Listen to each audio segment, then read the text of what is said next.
Chapter 660. Hee hee. Lu Mei laughed sinisterly and said, "By Changchun, I'll give you one last chance. Hand over the thing and surrender to me. Otherwise you'll learn from that old thing's fate." "I have it. Come and get it yourself if you can," Bai Changchun said lightly. "You really don't know what's good for you." Lu Mei let out a shrill laugh and sank into the dark clouds. In an instant the two green snakes became restless. They let out earth-shattering roars and radiated a powerful aura that blotted out the sky and covered the earth. The gloomy and cold air of the netherworld quickly shrouded the sky and earth. The dark clouds in the sky surged in all directions, blotting out the sky and immediately turning the place into a dark netherworld. The two giant green snakes shuttled through the dark clouds like green lightning. The chilly wind swept across like bone-scraping knives. Those cultivators below the soul formation stage could no longer hold on and fled into the distance. The group of soul formation stage lords were also frightened by this earth-shattering aura. They had never seen such a grand scene before. They originally wanted to leave, but this kind of rare battle scene was irresistible to them. At their level of cultivation, it was difficult to see a battle beyond their imagination. Every time they saw one, they would gain some knowledge and it could be said to be of great benefit to their own cultivation. They were afraid of being affected, but they didn't want to give up such a good opportunity. Therefore they released their protective aura in advance and watched attentively, not wanting to miss a single detail. Nongzhu's face was solemn. It was also the first time he saw Bai Changchun fight with such an expert. He tilted his head and nodded at Wen Lanfeng. Wen Lanfeng quickly brought Yu Qianqiu and the other two into his protective aura energy. On the dark mountain peak, Bai Changchun still stood motionless. He clenched one fist at the back of his waist and put the other down gently, as if he had the desire to make a move. The moment he put down one hand, Sikongju and Jing Yuankong's pupils shrank. At the same time, they felt an indescribable aura emanating from the thin body. It was incomparably thick and spread between heaven and earth. The mountain peak that was covered by the dark and evil aura was instantly pushed away by a mighty aura. The dark and evil oppressive aura that was imposed on the two of them was instantly swept away. The two of them couldn't tell what was going on, but they suddenly felt their hearts filled with righteousness. The thin figure in front of them instantly became incomparably majestic in their hearts. It was as if he had already fused with heaven and earth, becoming a part of heaven and earth, coexisting eternally with heaven and earth. Everyone at the foot of the mountain stared at the mountain peak. In their eyes, the mountain peak that was originally so dark that they could not see clearly suddenly emitted a faint brilliance. Upon closer inspection there was no light at all. However, the strange thing was that everything could be seen clearly on the God of Wealth peak, which was further away.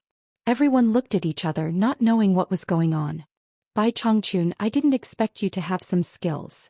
Green eyebrows' sinister laughter came from the depths of the dark clouds. Bai Changchun, on the other hand, had Chu Tian's eyes. He saw that in the sky above the forest, there were birds that could not escape in time. When they flew up and touched the dark clouds in the sky, they immediately fell down. The forest below was also withering and dying at a visible speed. His eyes flickered and his lips moved slightly. A sonorous voice like that of a Vajra subduing a demon echoed between heaven and earth.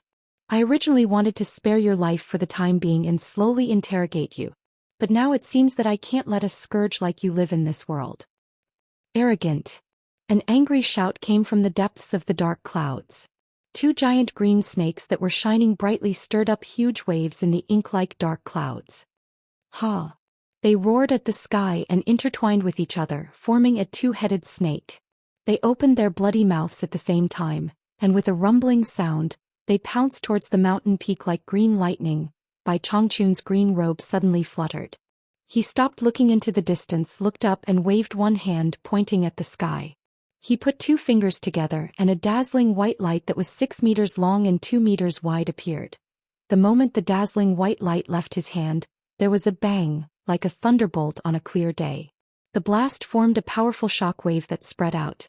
Even the soul formation stage cultivators 1,000 meters away had to circulate their chi to resist it. Those with weaker cultivation were immediately pushed by the powerful shock wave along with their protective aura, and slid on the ground for more than 10 meters before they stopped. The group of people was terrified. They didn't expect that they could still be affected even though they were hiding 1,000 meters away. At this time, Everyone had no time to think about anything else. While trembling in fear, they stared at the sky without blinking, for fear of missing a wonderful moment. They saw that the sharp light that seemed to be able to split the sky and earth illuminated the surroundings as if it was daytime. It whistled towards the two giant green snakes that were pouncing towards it. The two arrogant green snakes seemed to feel afraid in the face of such a fierce and earth-shaking attack. They panicked and wanted to dodge. However, they forgot that in order to increase the power of the attack, the two snakes had tangled into one, so it was a bit troublesome to dodge. They couldn't understand each other, so they opened their heads to one side. They wanted to dodge, but their bodies were connected to each other. They screamed in horror and wanted to scatter, but their long bodies were tangled together, making it difficult to separate. In the end, it was a bit too late. Bai Changchun didn't make a move, but once he made a move, it was a fatal blow. The shocking light shot towards the center of the entangled two giant snakes. It was stable, accurate, ruthless, and fast. It was precisely the center where the two giant snakes were entangled. The sharp light that was as bright as a comet broke through the two giant snakes effortlessly with a swoosh. It didn't stop there. It glided across the sky brilliantly, piercing through the dark clouds and causing them to undulate uneasily. Ah! Two shrill screams echoed in the sky. Because the two giant snakes were entangled together, they were split in the middle. Instantly they were cut into more than 10 pieces. Black blood with a fishy smell fell down like rain. What else do you have? Show me. Bai Changchun stood at the peak of the mountain and shouted. His voice resounded between heaven and earth. In the dark clouds, Lu Mei was already dumbfounded. The green thorn of the nether snake that Madame Blackpool had given him was his trump card. He had dealt with many people in the netherworld with it, but he didn't expect it to be so vulnerable in the hands of his opponent. That frightening light had already scared him out of his wits. Just this move alone wasn't something he could defend against. It was too powerful. He didn't have any more powerful skills to use. Escaping was the most important thing now. When Lu Mei came back to his senses, his first thought was to escape. You've brought disaster to the human world and you still want to run away. Bai Changchun, who was at the peak of the mountain, quickly sensed his opponent's movement. He shouted angrily and teleported to the sky. His thin body waved his arms in the air and shouted angrily, "Lost immortal finger." In an instant, the airflow between heaven and earth rapidly surged toward the thin figure in the sky. The majestic airflow instantly condensed in the fingers that were waving and circulating. Suddenly, countless dazzling lights shot into the sky. Although it was many times smaller than the shocking light from before, it was uncountable at this moment. Swoosh swoosh, the sound of the air exploding was endless. Countless dazzling white lights shot into the sky like a meteor shower, directly turning the dark clouds in the sky into sieves. The dark clouds were densely covered with white holes. A shrill scream came from the dark clouds. A mass of green light fell out of the dark clouds and turned into Lu Mei in the blink of an eye. He fell to the ground with a bang, clutching his chest and rolling on the ground, wailing incessantly. Black blood oozed from all over his body. He didn't look like a human anymore. No one knew how many holes there were in his body. Nongzhu looked at Lu Mei, who was rolling on the ground, and said blankly, "Damn it. It's lost immortal finger again." When Lan Feng recovered from the shock and turned his head to ask, "Have you seen Bai Changchun before?" Nongzhu looked back at him with a malicious smile and said, "You're lucky. You didn't see how miserable Li Duxing was 500 years ago. Except for losing an arm. Hey, how do you think he got those 80 holes in his body?" Li Duxing was also unlucky.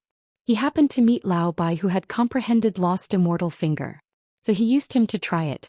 Don't you think you're lucky? When Lan Feng looked at his intact body and then at the wailing emissary of hell on the ground, he shuddered subconsciously. Everyone looked at Bai Changchun, who looked like a god of death in his cyan robe fluttering in the air. They opened their mouths wide and were dumbfounded. Bai Changchun was indeed Bai Changchun. He still acted in the same way. Once he made a move, someone would be doomed. Bai Changchun, who was floating in the air, glanced at Lu Mei, who was rolling on the ground, and snorted. Then he looked up at the dense dark clouds above his head. Nobody knew what he was thinking about. Suddenly he put his hands behind his back and stood straight in the air. He shouted solemnly, "There is righteousness in the world. Awe-inspiring righteousness. Subdue demons." His words were sonorous and reverberating between heaven and earth. In an instant, the air in the space where everyone was suddenly solidified. The surging dark clouds in the sky also gradually became still. Soon after, everyone was keenly aware that a mighty airflow was surging over from all directions. As it passed by them, everyone immediately felt that the dark and evil aura that was suppressing them had been taken away, and their hearts were suddenly relaxed. The mighty airflow surged endlessly and formed a tornado with Bai Changchun as the center. It rose into the sky and kept spinning in the air. The surrounding dark clouds gradually gathered towards the tornado. The sky that was covered by the dark clouds gradually shrunk, and the surroundings began to see light again. Then the tornado dragged an ink-like black curtain straight into the sky. The light shone brightly and the black dot in the sky gradually disappeared. Everyone's gaze shifted from the disappearing black dot to Bai Changchun with great difficulty. They were all dumbfounded. Nongzhu's handsome face became that of an idiot. They wondered how many things about Lao Bai that he did not know. Furong looked around, her face full of disbelief. Zi looked at Bai Changchun and kept giggling. Yu Qianzhou's reaction was the most exaggerated. The saliva he had been holding back finally flowed out of his mouth. He continuously smacked his lips and swallowed. He looked at Bai Changchun with a pitiful expression. No one knew what he was thinking. Chapter 661. In the bright and beautiful sky, the figure suddenly disappeared from everyone's sight. Bai Changchun landed on the ground and stared at the rolling green eyebrows. As soon as the latter saw the person standing in front of him, even though he was in pain, he crawled up, knelt down and kowtowed. He begged again and again, "It's me who failed to recognize you. Great Immortal, please spare my life, please spare my life." There were at least dozens of holes on his hands, legs and body. Black blood kept flowing out of his body, so he was lucky to be alive. However, looking at his skillful kowtowing, it really made everyone's eyes pop out. There was no trace of his previous arrogant and domineering appearance. Bai Changchun stared at him coldly and said indifferently, "Compared to the guy 200 years ago, you are far inferior. He still had the strength to fight with me, but you can't even withstand a single blow. At the same time, there is a problem that I have been thinking about for more than 200 years. Let's talk about you. Your cultivation is obviously not as good as mine, but we set off from the demon ghost region at the same time, and I can't catch up with you in terms of speed. I'm very puzzled. Can you explain it to me?" Yes. Green eyebrows nodded repeatedly, crawled on the ground and hurriedly replied, "As long as great immortals spare my life, I will tell you the truth." "Are you bargaining with me?" Bai Changchun said indifferently. I dare not. Green eyebrows hurriedly kowtowed. He could feel the killing intent in the other party's words. Bai Changchun snorted coldly, "If you don't answer, die. If I'm not satisfied with your answer, die." I'll tell you. Green eyebrows' face was covered with black blood, but it still couldn't hide the horror on his face. He said in a trembling voice, "Although I don't know why, with great immortals' cultivation, you should have ascended to the immortal realm long ago. Otherwise, the flesh and blood of the human world can't bear such a strong cultivation like great immortal. The passage to the immortal realm has the effect of refining the body. It was only during the process of ascending that a new body was forged that it could withstand a stronger cultivation, and thus continue to climb to the peak of cultivation. This is just like the netherworld fire on the way to the underworld, which can also refine a new body for ghost cultivators in the human world. This is also why the cultivators of the mortal world are often inferior to the cultivators of the immortal world and the netherworld. Of course, you are an exception, great immortal." Bai Changchun nodded thoughtfully and said to himself, "So that's how it is. I understand now. So it was my body that restricted the use of my cultivation. I had noticed this a long time ago. No wonder. Unfortunately, no one has been able to go to the immortal world yet, not even me." Lu Mei, who was prostrating at the side, raised her bloody face and asked weakly, "Great Immortal, can you let me go now?" Bai Changchun met his pitiful pleading gaze and asked expressionlessly, "If I kill you, do you think the underworld will send a stronger person?" Green eyebrows screamed like a cat whose tail had been stepped on, "Great Immortal, please don't kill me. If you kill me, Madame Blackpool will know immediately. She has many experts under her command and will definitely send experts from the underworld to trouble you. I am just a nobody in the underworld. Great Immortal, you don't have to offend Madame Blackpool for me. When I go back, I will erase the matter of the gate of the underworld in front of Madame Blackpool. I guarantee that no one from the underworld will come to the mortal world to trouble you. Great Immortal, please think twice. Yu Qianqiu and Nongzhu looked at each other and smiled bitterly. Nongzhu shook her head and sighed, thinking, you are such an unlucky guy. Why did you have to say that Madame Blackpool has many experts under her command? If I kill you, she will send experts from the underworld to trouble me. It will be strange if Crazy Ol doesn't kill you. If you say that you will send experts to trouble Crazy Ol after you go back, Crazy Ol will let you go immediately. As expected, Bai Chongqun's eyes lit up. He stared at Lu Mei and asked, when people from the underworld come to the mortal world, do they all come out from the place where you came from? Lu Mei was stunned. She didn't know what he meant. But to save her life, she answered honestly, yes, that is the passage from the underworld to the mortal world. Bai Chongqun nodded slightly and said, in that case, I only need to stay at the entrance of the cave to wait for the experts from the underworld to come out. Since I can't go to the underworld, this is a good idea. Lu Mei's small eyes suddenly opened wide. He would be an idiot if he still didn't understand what Ning Ke meant. Before he opened his mouth to beg for mercy, Bai Chongqun waved his sleeve. Bang! A green eyebrow screamed and flew into the air. When he fell, several sharp lights shot out from Bai Chongqun's fingers.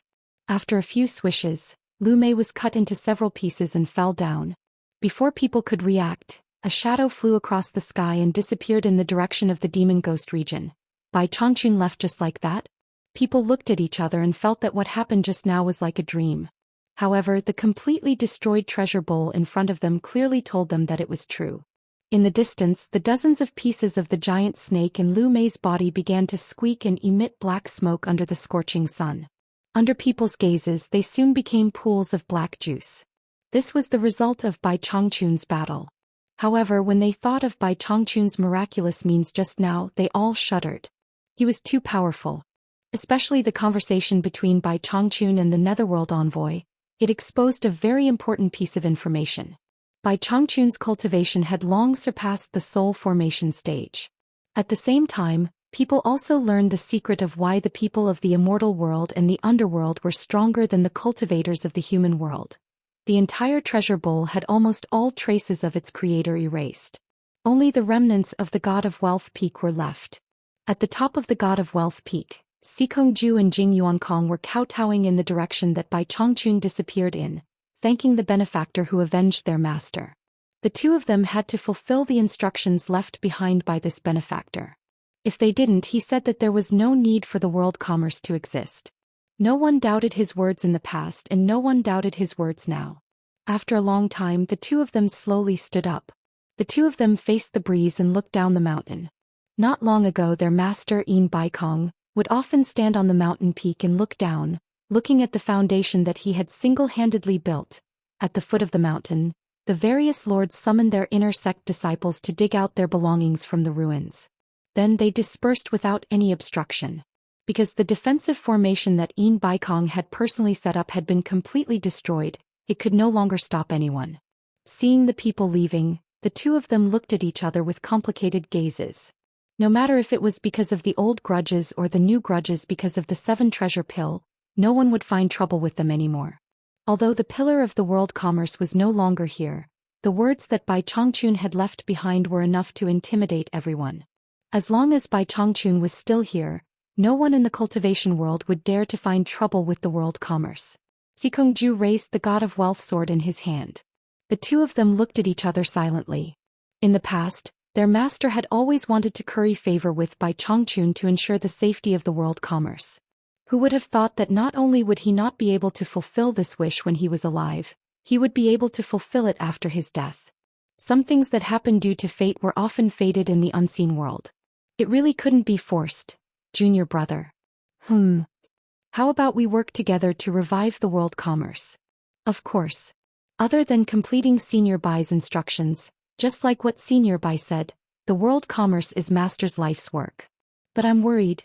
The day of the East Holy Land's opening isn't far away. I'm afraid that we won't be able to fulfill our wish. Master once told me. Sikongju looked at Jing Yuankong and said solemnly, the past torture envoys of the demon ghost region were all outstanding figures. If one left, another would appear. The demon ghost region had been passed down from ancient times until now. Who knows how many secrets it had? No one dared to take it lightly. Not to mention anything else, just the countless demon kings and ghost kings in the demon ghost domain were the most powerful force in the world. They could easily wipe out any force in the cultivation world. Although the past torture envoys of the demon ghost region didn't easily interfere with the matters of the cultivation world, the demon ghost region was the true #1 power in the cultivation world. Since Senior Bai had spoken, even if he left, no one in the cultivation world would dare to touch the world commerce. Of course, the prerequisite is that we follow Senior Bai's words. That's good. We can do business in peace and cultivate in peace. We don't have to be afraid of being disturbed. I'm going to recall the people from the Limitless Island. The world commerce shouldn't interfere with the matters of the cultivation world anymore. Sikongju asked, "What do you think?" Jing Yuankong nodded and said, "I agree." Sikongju didn't say anything else. He began to gather the disciples of the world commerce to clean up the things that belonged to the sect. Now that Yin Baikong was dead, Jing Yuankong didn't fight with him anymore. He naturally became the new leader of the world commerce. At the foot of the mountain, after the Blue Palace disciples finished cleaning up the ruins, Pei Fong waved his hand and let them go. He stood with Qi Jujuan and Ouyangda. Looking at the devastation, the three of them looked at each other and sighed. Although the trouble this time was caused by the underworld envoy, the three of them couldn't help but associate it with Bai Chongqun. Every time that old monster appeared, he would do something shocking. In fact, didn't the underworld envoy come to find him? They really hoped that he wouldn't appear again.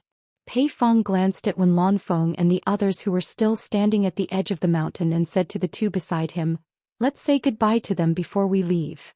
The three of them quickly went to Wen Lanfeng and the others. Pei Fong cupped his hands and said, "Everyone will take our leave now. We welcome you to visit the Blue Palace if you have the chance." He deliberately smiled at Farong and said, "Miss Farong, if there's anything you need my help with in the future, please don't hesitate to ask. Just find a disciple of the Blue Palace to pass on the message. I'll do my best." Farong smiled and nodded. Then she heard Nongzhu sneer and say, "Fatty Pei, there's something I don't understand and I need to ask you. You said that the strange green-robed man was fooled by Yu Qianchou. Why did he suddenly turn against him when he was about to leave?" "Yes. I also find this strange." Pei Fong shook his head with a puzzled expression, appearing to be in disbelief. The others knew that Nongzhu wouldn't say such a thing for no reason. Even Qi Jujuan and Ouyangda looked at Pei Fong suspiciously. Maybe the people of the underworld have some supernatural power that we don't know about. Pei Fong sighed and cupped his hands, saying, "Everyone farewell." After saying that, he flew into the sky.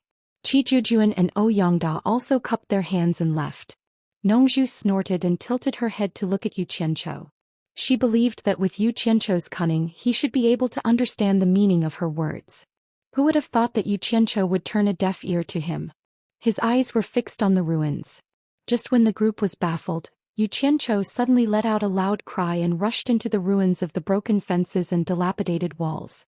Chapter 662. Stones and broken wooden beams were thrown all over the sky by someone. Yu Qianchou was working hard in the ruins with a hard-working spirit that was incomparable to ordinary people. But no matter how they looked at him, he seemed to be possessed by a demon. When Lanfeng and the others looked at each other, all the sects were digging up their own treasures and disciples who were killed in the war. What was he digging up like a madman? This guy had a lot of treasures. Was he hiding them in that place? Nongzhu raised his eyebrows and touched his chin, pondering. A sinister smile appeared on his face. He looked around and vaguely recognized that the place Yu Qianchou was digging seemed to be the original location of the Spring Slumber building. The sinister smile on his face froze. Looking at Zi, who was curious and eager to try, Nongzhu suddenly looked gloomy. He kind of understood what Yu Qianchou was looking for. Except for him, perhaps only Lu Yanqing, who was wearing a gauze hat, understood. They could not help but flashed over. Yu Qianchou buried his head in his work. Each time he dug up a corpse, he would immediately clean up the corpse's face. When he saw that it wasn't the person he was looking for, he didn't care about the consequences and directly threw it away. "You're crazy!" Nongzhu shouted angrily. As soon as he flew over, he happened to catch a female corpse that Yu Qianchou threw behind, and he also threw it behind. As a result, he almost hit a disciple of another sect. "How dare someone hit me with a corpse?" The disciple was also angry. He straightened up and was about to curse, but his mouth was covered by his fellow disciples. He pointed at Nongzhu and the others. The disciple immediately lost his temper and went to do what he was supposed to do. Yu Qianzhou picked up a wooden beam several meters long, turned around and threw it away. He stared at Nongzhu with a sullen face and said in a low voice, "Don't provoke me." He wiped his face with his dirty sleeve and continued to bury himself in the work. That scene made people feel an inexplicable sadness. They didn't know what he was trying to do to make himself look so miserable. Nongzhu's face was immediately drawn, and she was about to burst into rage. Zi, who wanted to join in the fun and dig for treasures, quickly stopped. Furong walked over and asked weakly, "What are you digging? Let me help you." Just as Yu Qianzhou raised his head and was about to reply, his eyes inadvertently fell on a group of people in front of him, and he was instantly stunned. The enchantress Yanyu, Tianyi, Mo Shaojun, Hai Wei and Li Qiuxiang came together. The 6 of them saw that he was covered in dirt. He was half-straightened, one hand holding onto a broken window, the other holding onto an arm that was buried under the collapsed wall, and he was looking at them with his dusty face. "Yu Qianzhou, what are you looking for?" 100 Charm Beauty asked in confusion. Yu Qianzhou's gaze swept over Yanyu before he quickly shifted it away. There seemed to be some panic in his eyes. He let go of the arm that was holding the dead body, and threw the broken window as far as he could. He stood up and patted off the dust on his palms. He assumed a confident posture and waved his hand to point at the busy crowd around him. "I'm a kind-hearted person. Everyone else is working, but I'm just standing at the side. I feel bad about it, so I've come to lend a hand." "Really?" 100 Charm Beauty looked doubtful, as if she did not believe what he said. She looked around but did not find any clues. "Of course." Yu Qianzhou nodded with an honest face. However, Furong, who was beside him, believed what he said very much. She pulled his sleeve and said seriously, "I will also help you." Yu Qianzhou's face twitched and he said awkwardly, "Forget it. It's fine as long as we have the intention. We can help people for a while, but we can't help them forever. Let's call it a day. We'll talk about it later." After that, he wiped the dust off his buttocks with both hands.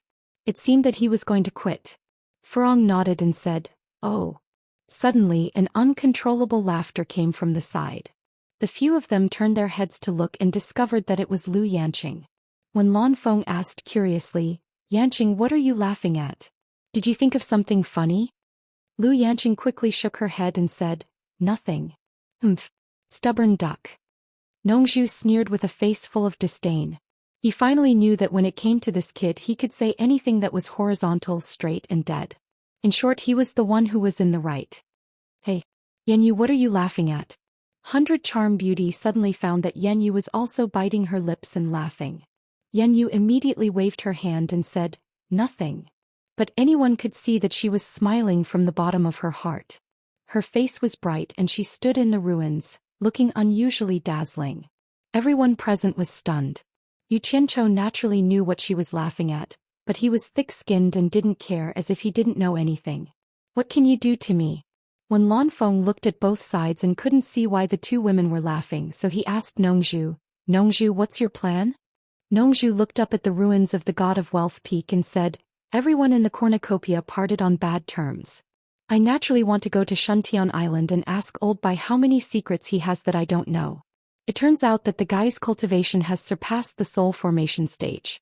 He actually hid it from me for so many years. I've long felt that his cultivation shouldn't be at the soul formation stage. He's too strong." When Lanfeng smiled bitterly and shook her head. She then asked Yu Qianzhou, "What about you?" Yu Qianzhou frowned and said slowly, "The appearance of the Netherworld envoys and the opening of the East Holy Land are not far away. I always feel that the world is going to change. I hope I'm just overthinking, but I want to settle some things. It's never wrong to be prepared." Some people didn't understand what he meant, but those who knew the inside story understood what he was saying.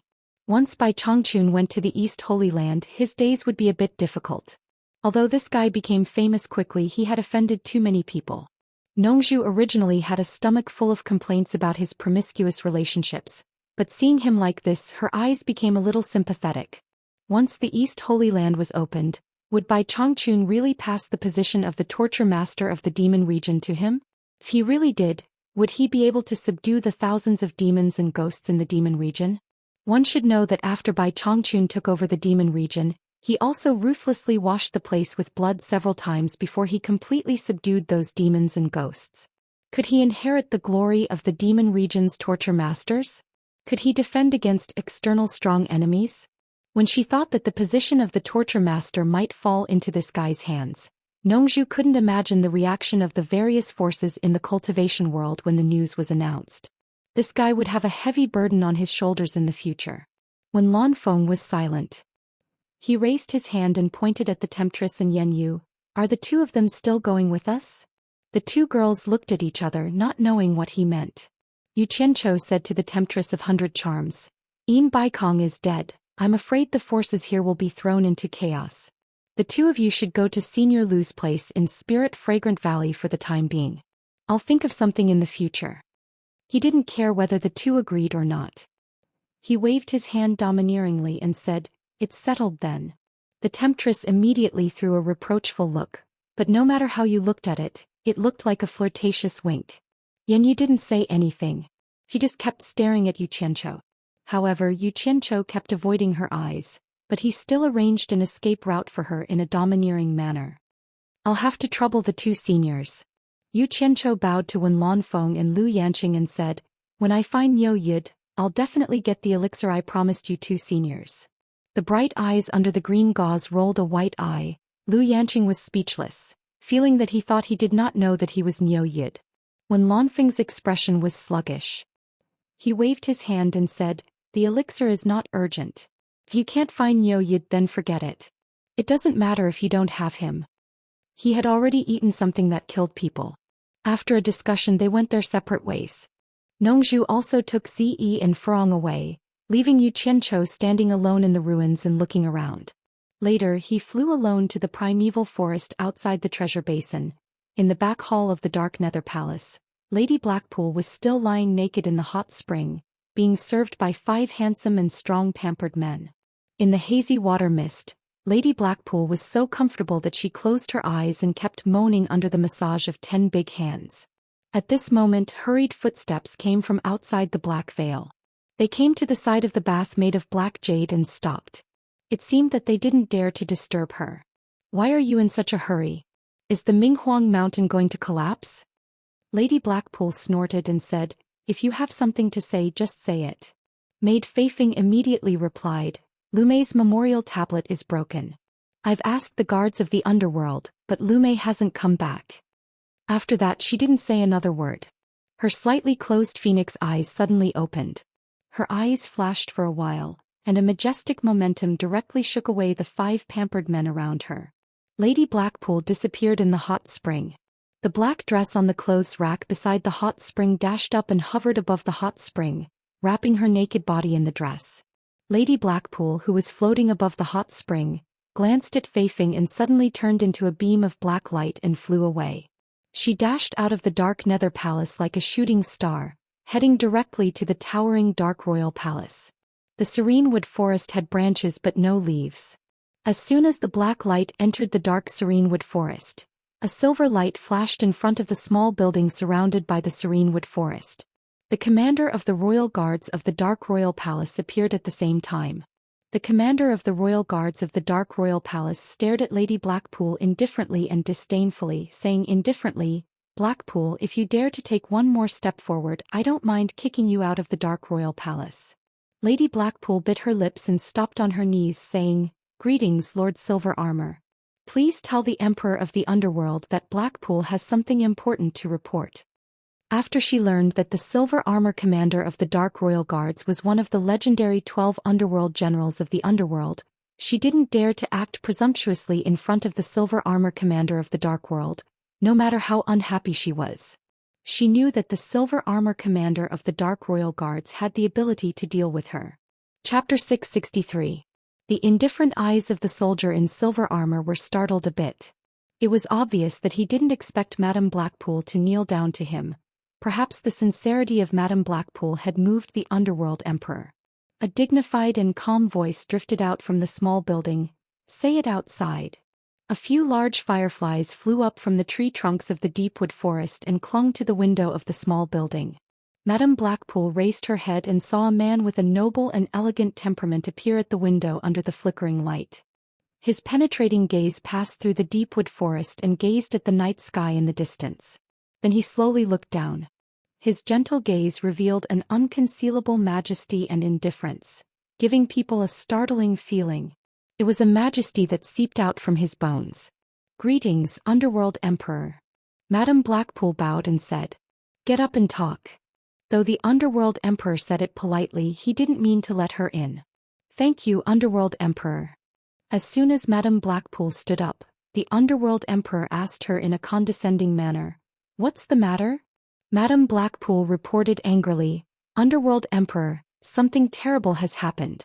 The Underworld envoy I sent to the human world to investigate the stolen item from the gate of the Underworld was killed in the human world." Before Madame Blackpool could finish, the Underworld Emperor interrupted her. "You came to disturb me for this matter." Madame Blackpool was taken aback and the anger on her face cooled down. She said angrily, "The mortals in the human world are outrageous. They dared to kill the Underworld envoy. Blackpool asks the Underworld Emperor to send someone to punish the murderer." The fireflies that were climbing on the window suddenly flew away quickly, as if they were frightened by something. It became dark outside the window. Though there was light in the room, no one could see the expression of the person outside the window. All they could see was a figure with a pair of cold eyes flickering. He said in a deep voice, "Blackpool, do you remember what I said when I agreed to send someone to the underworld?" Madame Blackpool was startled. She sensed the anger in the Underworld Emperor's words. She knelt down again and said, "Blackpool doesn't dare to forget it. The Underworld Emperor said that this is the only time. No matter what the result is, it is not allowed to happen again." "What else?" asked the Underworld Emperor. "If it happens again, you don't have to serve me anymore. You should go to the endless dark sea to serve those laborers." It's good that you remember." The Underworld Emperor said emotionlessly, "If you are tired of staying in the dark Nether Palace and want to go to the endless dark bottom to enjoy yourself, I will grant you your wish. Emperor of the Underworld, please calm down. I won't dare to do it again." Madame Blackpool bowed on the ground in fear. "It's good that you understand. If there's nothing else, you can leave," the Underworld Emperor said. "Underworld Emperor, there is one more thing." He straightened his back and said, "The Celestial Realm sent someone to contact me. They said something strange happened in one of the 72 worlds. Countless years have passed and no one from that world ascended to the Celestial Realm. Thus he sent down 16 guides to investigate, but none of them returned. Recently, someone from that realm sounded the Immortal Ascension bugle, but there's still no news of the people they sent out and they haven't returned. What do you want to say to me?" the Underworld Emperor asked icily. Madame He said respectfully, "They suspect that there might be something wrong with the passage to that world, and they want me to ask the Underworld Emperor to lend me the passage to the Underworld." "You're from the Underworld. When did you become the messenger of the Celestial Realm?" The Underworld Emperor turned around and walked away from the window. His indifferent voice drifted out from the room. "Them? Which them? Do they have the right to negotiate with me? Go back and tell them that they don't have the right to talk to me. Tell Jintai to come and talk to me in person. 1,000 soldiers, no one is allowed to trespass this place without my permission." "Yes." The silver armor 1,000 soldiers cupped his hands and accepted the order. Then he waved at Madame He to send her away. He was frightened by the Underworld Emperor's words. When did you become the messenger of the Celestial Realm?" She knew the Underworld Emperor didn't like the people of the Celestial Realm. Though she didn't know the reason, she knew she had misspoken this time. The Underworld Emperor deprived her of the right to trespass this place. She wanted to explain, but she didn't dare to say anything else. She knelt and kowtowed, saying, "He will remember. He will leave now." Then she turned into a black light and left. After she left, the silver armor 1,000 soldiers appeared on the small building. The Underworld Emperor, who was holding the ancient scroll, said without turning his head, "What kind of person did she send to the human world this time? How could he be killed by a cultivator in the human world?" The silver armor 1,000 soldiers relaxed when no one was around. He walked to the Underworld Emperor's side and took out an ancient scroll from the bookshelf. He opened it and said, "A pampered man called Lu Mei. He was just a clown trying to please the crowd. His cultivation level was not worth mentioning. He was only a mid-stage netherworld warrior. The underworld emperor tilted his head and said, "The mid-stage netherworld warrior is not worth mentioning, but don't forget that it was the human world. How high do you think the mortal body of a cultivator in the human world can withstand? This person is not simple to kill a mid-stage netherworld warrior." The silver armor thousand soldiers was startled. He put the ancient scroll back on the bookshelf and said with a frown, "Now that you mention it, it is a bit strange. I didn't expect such a person to appear in the human world. Should I go there myself and see who did it?" "It's not the right time. Let's talk about it later." The underworld emperor shook his head slightly. In the middle of Wuxia, in a deep mountain not far from a bustling city, there was a mountain god temple that was full of incense. In front of the temple, there was an endless stream of people who came from the city to burn incense and pray devoutly.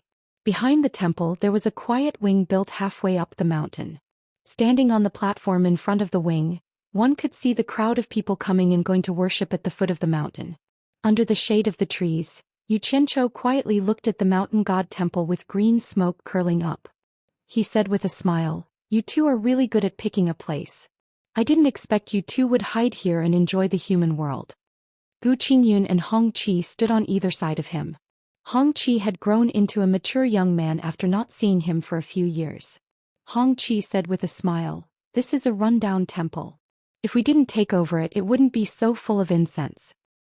I heard that the Hong gang and Qing gang suddenly appeared in the Wuxia cultivation world. "I know it's the two of you." Xianxia looked around and joked, "You two are really famous." Hong Qi said with an embarrassed smile, "How can we be as famous as you, master? We're just making a small ruckus in the Wuxia cultivation world. We only managed to make a ruckus by taking advantage of the trouble on Wuji Island. Otherwise we would have been wiped out by the righteous and demonic sections. But master, you're famous all over the world. I heard that you're the #1 expert below the soul formation stage. I'm honored. I haven't seen you for a few years and you've learned how to be glib. Looks like you've gotten a lot of benefits." Xianxia tilted his head and stared at Gu Qingyun. "How is it? It's freer than you on that Fuxin Island, right?" Gu Qingyun smiled and joked, "At least I don't have to bow and bow all day like I did on Fuxin Island. I'm now the leader of the world-famous Qing gang. I'll rob anyone who dares to mess with me." He had been living in the outside world for so many years and had accepted many things. It was just like what Xianxia said. If he was still on Fuxin Island, he might not be able to break through to the core formation stage. Hong Qi laughed and said, "That's right. Fuxin Island is nothing. Sect leader Feng Xiangtian has sent invitations to us in the cultivation world several times, but we've been too lazy to care. So what if we're the #1 sect in the world?" Gu Qingyun rolled his eyes and said mockingly, "Don't be so arrogant here. Do you think Feng Xiangtian is so easy to mess with? If it wasn't for Wuji Island, he would have come to destroy us a long time ago. You haven't stayed on Fuxin Island, so you don't know. Fuxin Island is very powerful. To be able to dominate the cultivation world for so many years, there must be many hidden experts in the late stage of tribulation passing." Hong Qi said disapprovingly, "What are you afraid of? With Master's current reputation, we can just use Master's name at the crucial moment. I don't think Fuxin Island will dare to act rashly against us." The two of them glanced at each other, then looked at Xianxia and chuckled. They indeed had a sense of superiority. All the sects in the cultivation world were worried that they would be attacked by the spirit-severing experts of the various countries and lived in fear. On the other hand, they had the foundation laid by Xianxia in the various countries. They didn't have to worry about anything. When they had nothing to do, they could rob others and live like kings. Gu Qingyun asked curiously, "Boss, why did you suddenly come to find us?" "Yes." Xianxia nodded and said, "I heard that almost all the independent cultivators in the cultivation world listen to your orders. I also heard that you guys are quite a deterrent to the small sects of the righteous and demonic Dao. So I came to find you two to ask for your help." Hong Qi asked curiously, "With Master's ability, do you still need our help?" Xianxia glared at him and looked into the distance. Soon, the millions of soldiers that have been occupying the western region of the cultivation world for a long time will march out and conquer the entire cultivation world. You two keep a close eye on those sections. If anyone dares to interfere, teach them a lesson. Don't be polite, I'll take care of it." The two looked at each other. They knew that Shi Wenguang was Yu Qianzhou's man, but they didn't expect them to collude and make preparations to conquer the world. Gu Qingyun frowned and said, "We can barely deal with those small sects, but those large sects. Boss, to be honest, we can't stop them. I'll give each of you 1,000 men from the Utopia army." Yu Qianzhou turned around and stared at the two of them. "You don't have to worry about those large sections. I'll deal with them. Is there any problem?" Their eyes lit up. They naturally knew the power of the Utopia army. Hong Qi asked weakly, "Master, are they all early-stage tribulation transcendence experts?" Yu Qianzhou nodded. Hong Qi immediately rubbed his hands excitedly and said, no problem at all. "Master, when will you give us that person?" "I'll give him to you now." "Prepare early," Yu Qianzhou said. The two of them excitedly led him deep into the mountains. Chapter 664. At the western border of Wuxia, there was a culture and customs of a foreign land, with merchants from all over the world coming and going. In the hundreds of miles of barracks at the border, the army trained day in and day out. For many years, the army had been in a state of constant preparation for war. Yu Qianzhou quietly appeared at the back of the main tent. When the cultivators he sent saw him, they were surprised at first, then happy, but when they wanted to salute him, he waved his hand to stop them. Gently pulling the curtain aside, he saw Shi Wenguang and his son sitting around the table, gesturing with their hands to draw a map. Just as Yu Qianzhou was about to step out, he suddenly heard Xianxia muttering, "Father, are we really going to keep waiting like this? The army has been training like this for a long time. Everyone will get tired. It's not good for the morale of the army." "Shut up, Mr. Yu will naturally have arrangements." Shi Wenguang signaled to the back of the tent with his eyes, hinting him not to speak carelessly. There were still people sent by Yu Qianzhou. Then he said in a low voice, "Don't think I don't know. You've been secretly sending a group of people back to the capital. What are you planning?" "I knew I couldn't hide it from father." Xianxia smiled bitterly. "I've sent people back to spy on the situation to see if there's a chance to bring everyone back. Our family has been separated for too long. It's not a good idea to continue like this." Shi Wenguang also sighed and shook his head. "It's easier said than done. The imperial court has probably sent people day and night to keep an eye on them. Even if they can escape from the capital, it's a long journey and there's also a heavy military presence. How can they make it? I'm afraid we can only ask for Mr. Yu's help." Yu Qianzhou smiled, opened the curtain and walked out. The day of the Grand General's family reunion is not far away. The father and son looked over, and when they saw him, they were overjoyed and cupped their hands together. "Greetings, Mr." Yu Qianzhou waved his hand at them, indicating that there was no need to be so polite, then looked at them carefully. Perhaps it was because of the hardships at the border. Xianxia already had the image of a middle-aged man.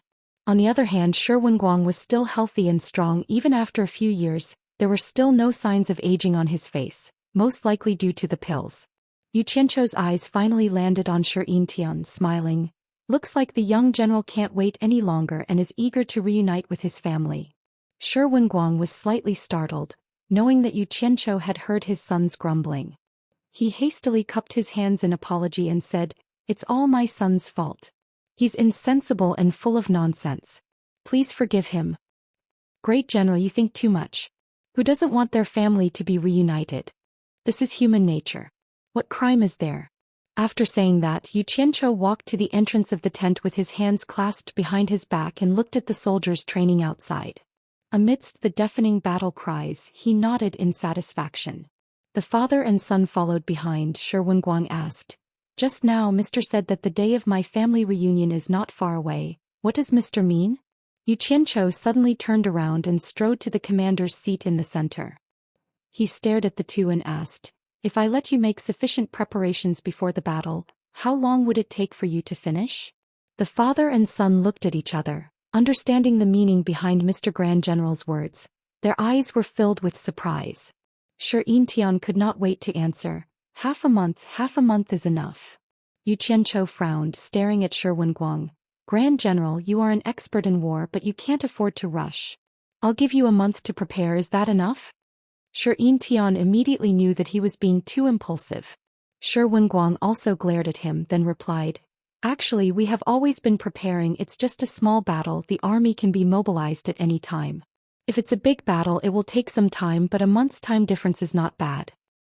"Good. Then I'll give you a month's time. A month later I will bring your family back safely on time. Yu Qianzhou looked out of the tent and waved his hand. Time doesn't wait for me. 1 month later the army will march east. I will not directly intervene in the war between mortals, nor will I let other cultivators interfere. I've given you a chance. When the time comes, let's see if your Shi family has the ability to change the dynasty of Wuxia and earn your Shi family's eternal inheritance. After waiting for so many years, the day had finally arrived. The father and son were so excited that they could not speak, and they bowed to Yu Qianzhou. Yu Qianzhou stood at the top of a lush tree in the depths of a mountain forest. In front of him was a large manor that was connected together. Behind the manor was a huge waterfall. The rushing water split into two along the river, circling around the manor on both sides before merging into a single river and going far away. This huge manor was like a paradise. It was none other than the Wu clan, one of the 4 major clans that Yu Qianzhou had not set foot in for many years. Above his head, there were cultivators flying past, some alone, some in pairs, and some in groups of 3 to 5, rising and landing on the Wu clan's Hat Island. No one would pay attention to a cultivator who looked relatively young. Even if they occasionally saw him, they would just quickly pass by, not bothering to pay attention. When separating from Gu Qingyun, Yu Qianzhou mentioned that he was going to the Wu clan, and Gu Qingyun immediately informed him that the Wu clan's grand auction that was held once every 5 years was about to be held. Looking at the bustling scene deep in the old forest in front of him, Yu Qianzhou sighed endlessly. Time passed so quickly he did not expect that 3 auctions had passed in the blink of an eye. These years had been spent in a busy manner, and it suddenly felt like only 2 or 3 years had passed. But looking back, it had been 15 years since he first came here. He still remembered when he was in Swallow City he joined Ong Kwangtsung because of a jade pendant. The past was still vivid in his mind, and counting with his fingers, it had been more than 20 years since he stepped into the cultivation world. In this way he seemed to be in his early 40s, but in the cultivation world 40 years old was still young. I wonder how that girl from the Wu clan is doing, Yu Qianzhou muttered to himself, standing on the treetop as the wind rose and fell, and shook his head with a bitter smile. In fact, because he had the golden bead, he could come here to see that girl every day, but he did not do so, and devoted all his energy to the great cause of scheming against others. Could it be that she was already married? After thinking about it, he felt that it was unlikely. This era was different from his previous life, and Wu Lixue had already been branded with his Yu Qianzhou's mark. He could not be married at will. But because of this, he wanted to use the opportunity of the Wu clan's auction to make a high-profile appearance and announce that he had returned. Now he was a little afraid of seeing that girl's sad eyes when he went to the Wu clan. We have to meet anyway. At worst I'll just get beaten up by that girl, and it's okay if I die. Yu Qianzhou gritted his teeth, jumped off the treetop and flew quickly to Hat Island. Being on the streets of Hat Island, Yu Qianzhou looked around and there was not much change. Looking left and right, he walked in the bustling crowd and no one paid attention to him. After all, not everyone had seen him with their own eyes. But it was not that no one had not seen him, so, Suddenly, someone on the street let out a long cry of surprise. Damn it! I thought no one would recognize me after making a high-profile appearance. Yu Qianzhou criticized in his heart and continued to walk his own path and let others be surprised. The passers-by followed the surprised person's gaze, and immediately someone couldn't help but exclaim again, "It's Yu Qianzhou." What? It's Yu Qianzhou? Where? But it's really him. Yu Qianzhou is back. The entire streets of Hat Island were suddenly in an uproar, and the news quickly spread that Yu Qianzhou, who had become the #1 expert below the soul formation stage in a foreign country, had returned. The first reaction of the disciples of the various sects was to run back to the shops of their sects and pass this important news back to their own sections. Under the gaze of countless people, Yu Qianzhou felt like returning home in glory. When he walked to the river bridge that had been destroyed in the battle with Luo Qingtian and had been rebuilt, a large group of people from the Wu clan had already flown over. The person who was laughing was naturally the Wu clan's clan master, Wu Sihai. He had met most of the others before. Yu Qianzhou cupped his hands at them and said with a smile, "Long time no see, how are you all?" The current Yu Qianzhou was no longer comparable to the Yu Qianzhou of the past. His reputation was not just ordinary. It was said that he had been personally acknowledged by a soul formation final stage expert as the #1 expert below the soul formation stage. In addition, some of the higher-ups of the Wu clan knew that he was Bai Chongqun's disciple, so they were all polite to him and greeted him back. Good good good. Wu Sihai looked at him and couldn't help but clap his hands and praise him a few times. He was so happy that he couldn't speak. Then he waved his hand and said, "Please." Yu Qianzhou glanced at the crowd but he didn't see Wu Lishue's figure. After feeling slightly disappointed, he didn't stand on ceremony and flew into the sky, following the Wu clan's group to the Wu clan's residence. After arriving at the Wu clan's ancestral hall, Yu Qianzhou respectfully bowed to the remade portrait of Bai Chongqun in the center. The original portrait had already been burned by him. Then the Wu clan's people all followed suit and bowed. Ever since Bai Chongqun, the #1 figure in the cultivation world, was widely known by the people of China's cultivation world, the entire Wu clan became more and more respectful to this portrait. They even sent people to guard it so that the tragedy of being burned down last time wouldn't happen again. If that happened, they would be letting down the old ancestor. After a series of courteous greetings, Yu Qianzhou was a little impatient. He really didn't have a common language with this group of people. Just think about it, when he first met this group of tribulation-passing experts he still felt a little excited. Now that they were asking and answering, he felt that it was boring. He could only force a smile and deal with them. It wasn't that he looked down on them, but he had seen too many big scenes. Right now his eyesight and knowledge had far surpassed them. It felt like an adult talking to a 3-year-old child. However, he couldn't show his unwillingness because of Bai Chongqun and Wu Lixue. Otherwise, with his temper, he would have left long ago. Wu Sihai understood this fellow who liked to cause trouble wherever he went. He dismissed everyone and asked someone to lead Yu Qianzhou to the quiet guest house, to rest. Chapter 665. As soon as he arrived at quiet guest house, Yu Qianzhou dismissed the Wu family's disciples who asked him if he needed anything. He strolled around the garden alone and even peeked through the cracks in the rockery, but he did not find a place to hide someone. He could not help but look around and ponder. Didn't Wu Sihai hint that Wu Lixue would often be alone here? Where did she go? Could it be that she's deliberately avoiding me? It seems like that girl is angry that I haven't been here for a long time. Yu Qianzhou chuckled and ran back to his room, instantly disappearing. When he reappeared, he had already returned to a remote place in Utopia. He closed his eyes and contacted the item he had given Wu Lixue. From Wu Sihai's words, that girl was still thinking about him. In that case, the item he gave her should be with her. Not long after, he found the location of the item and appeared in the room again. After that, he went straight downstairs to the back room, only to find that his target location was actually a small storeroom in the corner. He frowned immediately and without saying a word, he directly kicked the door in with a ping-ping sound. Immediately, an ear-piercing scream rang out from inside. With a murderous look on his face, Yu Qianzhou dashed in with a ball of black flames in each of his hands. When he saw the person squatting in the gray corner, he quickly scanned the surroundings warily, but he did not discover anything. He retracted the black flames in his hands, and the murderous look on his face disappeared. He stared at the person in the corner and said in shock, "Wu Lixue, what are you doing here?" He thought that Wu Lixue had been kidnapped or trapped in this small space, so he broke the door and barged in. Unexpectedly, it was not as he thought. He saw Wu Lixue hugging a ball of light that flickered and dimmed in the corner of the storeroom full of junk. Wu Lixue was looking at him with her eyes blinking. She was completely fine. Seeing that she did not say anything, Yu Qianzhou asked curiously, "What did you scream about?" He did not know that he had suddenly kicked the door open and startled her. Wu Lixue shook his head and slowly moved over. He weakly bowed and said, "Mr. Yu." Then he quickly walked out. Yu Qianzhou was stunned by the way she addressed him as Mr. Yu. Then he suddenly realized that this girl was really angry. So he quickly dashed out and stood in front of Wu Lixue. He originally wanted to reprimand her, but he discovered that this girl looked haggard and didn't have the lively and adorable liveliness she used to have. He immediately became discouraged and lowered his head to admit his mistake. "I was wrong. I shouldn't have not come to see you for so long. Are you angry? I promise I won't do it again. Lixue, please give me another chance. I'm afraid that you'll ignore me."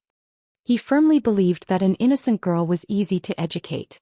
She stared at him with her big, unblinking eyes and immediately became extremely wronged. Her eyes became misty and big drops of tears flowed down. Her shoulders trembled and she choked with sobs. With this cry, Yu Qianzhou felt even more guilty. He immediately pulled her into his arms and let her tears drench his chest. He carefully patted her back and comforted her. Don't cry, don't cry. In the end, the more he comforted her, the sadder she seemed to cry. She hid in his arms and sobbed, I thought you didn't want me anymore. Nonsense, how is that possible? Xianxia coaxed her like he was coaxing a child. The sisters in the family all say that you're now a great person in the cultivation world. You don't like a woman like me and won't want me anymore. Wuxia kept sobbing and complaining. It seemed like she had heard a lot of gossip. Damn it. Who's the one who's talking nonsense? Xianxia pushed her shoulders away with a murderous look and said fiercely, Who's the one who said that?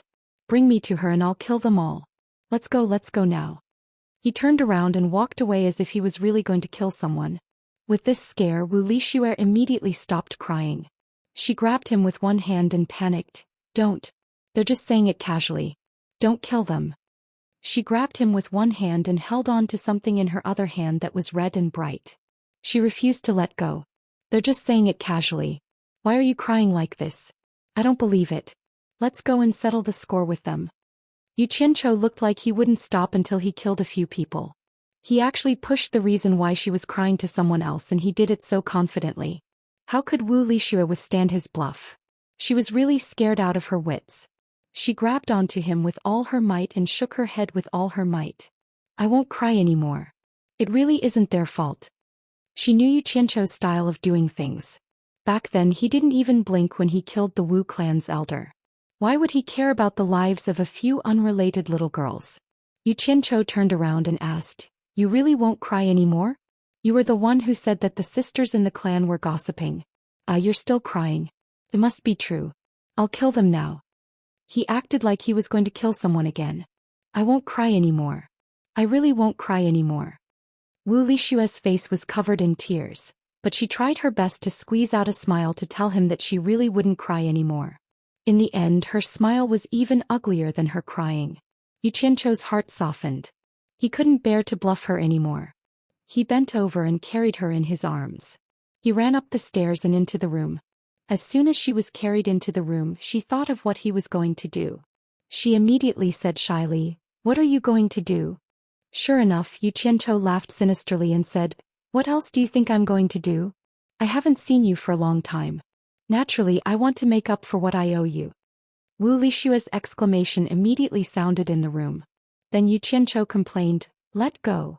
Why do you keep holding this broken egg? Just throw it away. I can't throw it away. This is the first thing you gave me. Damn it. It's inconvenient for you to keep holding this. Don't snatch it. Grandaunt, can you let go first? It won't be too late to hug it after we're done. Then there was a dong-dong sound in the room. It was the sound of something being thrown to the ground and rolling around. Hey, what is this? Wuxia's surprised voice came from the room. Hehe. It's fun, right? This is the water art that I cultivate. I'll help you wash your flowery face first. Then we'll take a bath together. The sound of water splashing could be heard. Then the room was filled with Wuxia's cheerful laughter and Xianxia's sinister laughter. It seemed that the two of them were having a great time playing in the water. After a while, the window upstairs was opened. A small pool of water smashed into the garden with a bang, and thoroughly watered the flowers and grass. Then the window was closed tightly. There was a chaotic and unbearable sound coming from inside. It was really like a spring sleep without waking up. Until noon the next day, the sound of someone waking up lazily came from the room after a night of soul-stirring battle. No one knew what Wuxia was muttering. After a while, the sound of water splashing could be heard in the room again. It seemed that the two of them were playing in the water again. After a long time, the window opened and another pool of water smashed into the garden with a bang. After tossing and turning, the two of them always hid in the room to do things. It wouldn't be nice to say that, so the two of them decided to go out and take a stroll. Xianxia was lying on the bed half naked. He first drooled as he admired the beautiful scene of Wuxia's beautiful figure wearing clothes. One must know that Wuxia's impressive breasts were the biggest reason why he was attracted to her in the first place. Only after he was satisfied with the sight did he slowly wrap himself up. When they were about to leave, Xianxia saw Wuxia hugging the dinosaur egg that had rolled under the table. That thing had been adding color to the two's arduous battle the whole night. Xianxia had looked at it several times while they were fighting. He couldn't help but ask curiously, "Why are you always hugging it? Don't tell me you want to learn how to hatch eggs like a hen?" Wuxia opened her eyes wide and pouted. "When you're not here, it's always with me. I've gotten used to hugging it over the years." Xianxia smiled embarrassedly. He reached out his hand and said, "Then let me hug it too." Wuxia gave him the egg. He hugged it and looked at it carefully. Ever since he bought it for Wuxia, this was the first time he looked at it carefully. He walked to the window and looked at it under the sunlight. He couldn't see what was inside. He wanted to use his divine sense to check, but found that it couldn't penetrate. He couldn't help but scratch his head. "Strange, why is this thing glowing?" He turned around and asked, "Have you ever thought of opening it to see what's inside?" Wuxia shook her head. "I'll break it if I open it. This is the first thing you've given me." "Why don't we open it now?" Xianxia asked. Wuxia shook her head resolutely. But Xianxia's curiosity was aroused. He even dared to barge into the underworld cave. How could he stop him? He said to Wuxia with a serious expression, "Have you ever thought that there might be some treasure inside? The treasure inside is the real thing I'm giving you." Wuxia was startled. Hearing him say that, her expression seemed to be a bit tempted. She asked suspiciously, "Is there really a treasure inside?" Xianxia nodded seriously. He patiently said, "From my experience in the cultivation world, there's a high chance that there's a treasure inside. How about we open it and see?" Wuxia was tempted by his words. She said, "If there's no treasure inside, then promise to give me something else as compensation." "No problem." Xianxia laughed. Since he had already convinced the owner of the dinosaur egg, he didn't hesitate to chop the egg. Puff. Xianxia's face twitched. He slowly pulled his hand back from the egg. His hand was in pain, but the egg didn't react at all. "What's wrong?" Wuxia asked. Xianxia shook his head. His expression became serious. He began to pay attention to the dinosaur egg. With his current cultivation, even though he didn't use his full strength, his palm strike was enough to split open a large rock. Who would have thought that this thing would be so hard that it didn't react at all? He was now suspecting that this thing might actually be a treasure. In for a penny, in for a pound. Xianxia's temper flared up. He suddenly started punching and kicking the egg crazily. However, after a long time, the egg didn't react at all. It wasn't just Xianxia. Even Wuxia was shocked. She never thought of breaking this thing, so she didn't know it was so hard. In her mind, Xianxia was known as the #1 cultivator below the soul formation stage, so his cultivation level must be very high. Even a piece of black iron should have been deformed by his attacks. But this so-called egg didn't have any reaction at all. This was incredible. Chapter 666. It can't be helped, it's forcing me to be ruthless. Xianxia laughed and placed the glowing dinosaur egg on the table with a sinister expression. Wuxia saw his sinister smile and couldn't help but ask in a small voice, "What do you want to do?" "Of course I want to open it," Xianxia said as he pulled out a large black saber from his storage pouch. Wuxia was dumbstruck. She naturally knew of the reputation of this large black saber. It was a treasured saber that could cut through anything. "Be careful, don't break the treasure inside," Wuxia said worriedly. "It's fine, I know what I'm doing." As he spoke, Xianxia's saber had already landed on the egg. Dong. A crisp sound rang out. The saber collided with the egg, emitting a sound that wasn't made of gold, wood, iron, or stone. The two of them looked over at the same time. The egg was still sitting on the table without any damage, but there was a white mark on its surface. Xianxia reached out to touch the white mark. Who would have thought that it would be like a chalk drawing, easily erasing it without a trace? The two of them looked at each other speechlessly. Xianxia looked at the large black saber in his hand, then looked at the egg-like glowing red object in disbelief. He simply couldn't believe that the unparalleled sharpness of his large black saber couldn't cut through this thing. Up until now, he only knew that the dark iron could slightly restrain the large black saber, but it couldn't completely block its sharpness. As for other things, it couldn't block them at all. Who would have thought that they would meet a tough opponent today? Wuxia's eyes were also filled with disbelief. She had heard that even soul formation stage experts wanted to steal this treasured saber, so it was easy to imagine how powerful it was. She never thought that the object she was always hugging would be so hard. She blankly said, "I can't open it, what do we do?" "I don't believe it." Xianxia spat. His saber whistled through the air, whistling through the air. With a ping sound, the table fell apart. The two of them could only watch as the egg smashed a hole in the floor and fell downstairs. There wasn't much commotion above, but there was a loud bang below. Even those standing above could feel the tremor. The two of them looked at each other, speechless. In for a penny, in for a pound. Since the floor was already broken, Xianxia dragged his saber and drew a circle on the floor, directly creating another large hole. Wuxia didn't have any objections and the two of them jumped down. In the end, he found that the stone floor at the bottom had been smashed into a deep pit, and the things in the room were destroyed by the flying rocks and soil. Even after 2 layers of buffering, Xianxia was still able to create a large hole. One could imagine how much strength Xianxia used. In the middle of the crater, the dinosaur egg lay there quietly. Its red light flickered as if it was looking down on someone's actions. Wuxia jumped into the hole and dug up the egg. After the two of them examined it carefully, they found that the broken thing was still stable and undamaged except for some dirt. Xianxia was speechless as he sheathed his broadsword. He knew that if he couldn't even leave a mark on it, it would be futile to try to cut it again. He had to think of another way. At this moment, the sound of many people rushing down could be heard from the garden outside. It was obvious that they had been attracted by the commotion here. Xianxia took the egg from Wuxia's hands and gave her a look, signaling her to send them away. Then he scurried back through the hole on his head and hugged the egg to study it in the room.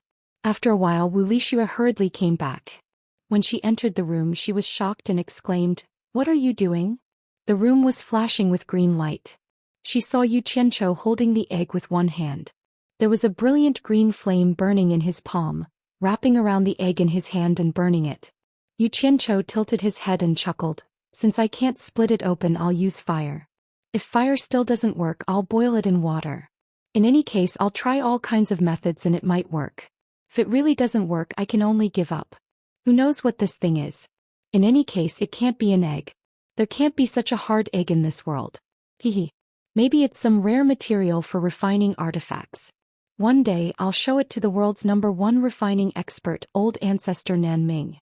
Maybe he'll recognize what it is." Wuxia nodded and silently stood beside him to observe. In the end, after half a day, there was no reaction from the egg. The red light was still flashing and even the color didn't change. Wuxia couldn't help but ask, "Is this going to work?" Treasure, it really is a treasure." Xianxia clicked his tongue. Although he didn't know what it was, the big black knife couldn't split it open. Even the highest temperature of the condensed green fire couldn't burn it. Just based on these 2 points, this thing was definitely not ordinary. It wouldn't be too much to call it a treasure. "Let's boil it again." Xianxia did as he said. He opened his other hand and clear water flowed out of his palm like a spring. But at this moment, the two of them exclaimed in unison, and their gazes focused on the egg. They saw that the strange thing that was being burned by the green fire suddenly stopped flashing red. After the last flash of red light, the red light solidified on the surface and didn't disappear anymore. It wasn't like before where it kept flickering red and dark. However, the red light seemed to be stronger and brighter than before. Furthermore, it was getting more and more dazzling, illuminating the whole room in a bright red. What happened to it? Wuxia raised his hand to cover his eyes. Seems like burning it with fire is working. Continue burning it, I want to see what will happen. Xianxia put away the water that came out of his other hand. He squinted his eyes and continued to roast it with the green fire with an excited expression. However, when the red light was so strong that one couldn't look at it directly, the dazzling light started to recede, giving off a feeling that it had reached its peak. In the end, the red light became weaker and weaker. Slowly, the red ball that was being burned by the green fire turned into a black ball. The dazzling red light could no longer be seen, as if all the energy had been released. Wuxia's eyes widened and he asked again, "What happened to it?" "You're asking me, but who am I supposed to ask?" Xianxia was speechless. Suddenly his expression changed. He stared at the egg with his eyes wide open. He couldn't help but exclaim, and the green fire in his palm started to sway. Wuxia immediately asked, "What happened? What happened?" "It." Xianxia tilted his head to look at Wuxia blankly and said in shock, "It seems to be absorbing my green fire." Wuxia cried out in alarm. "Then what do we do?" "Hurry up and throw it away." Yu Qianchou shook his head and squinted. Let it absorb, damn it. I'd like to see just what kind of trick it's playing. He did his best to stabilize the output of the green fire. But this black ball of fire was like a bottomless pit. No matter how much it sucked, it would never be full.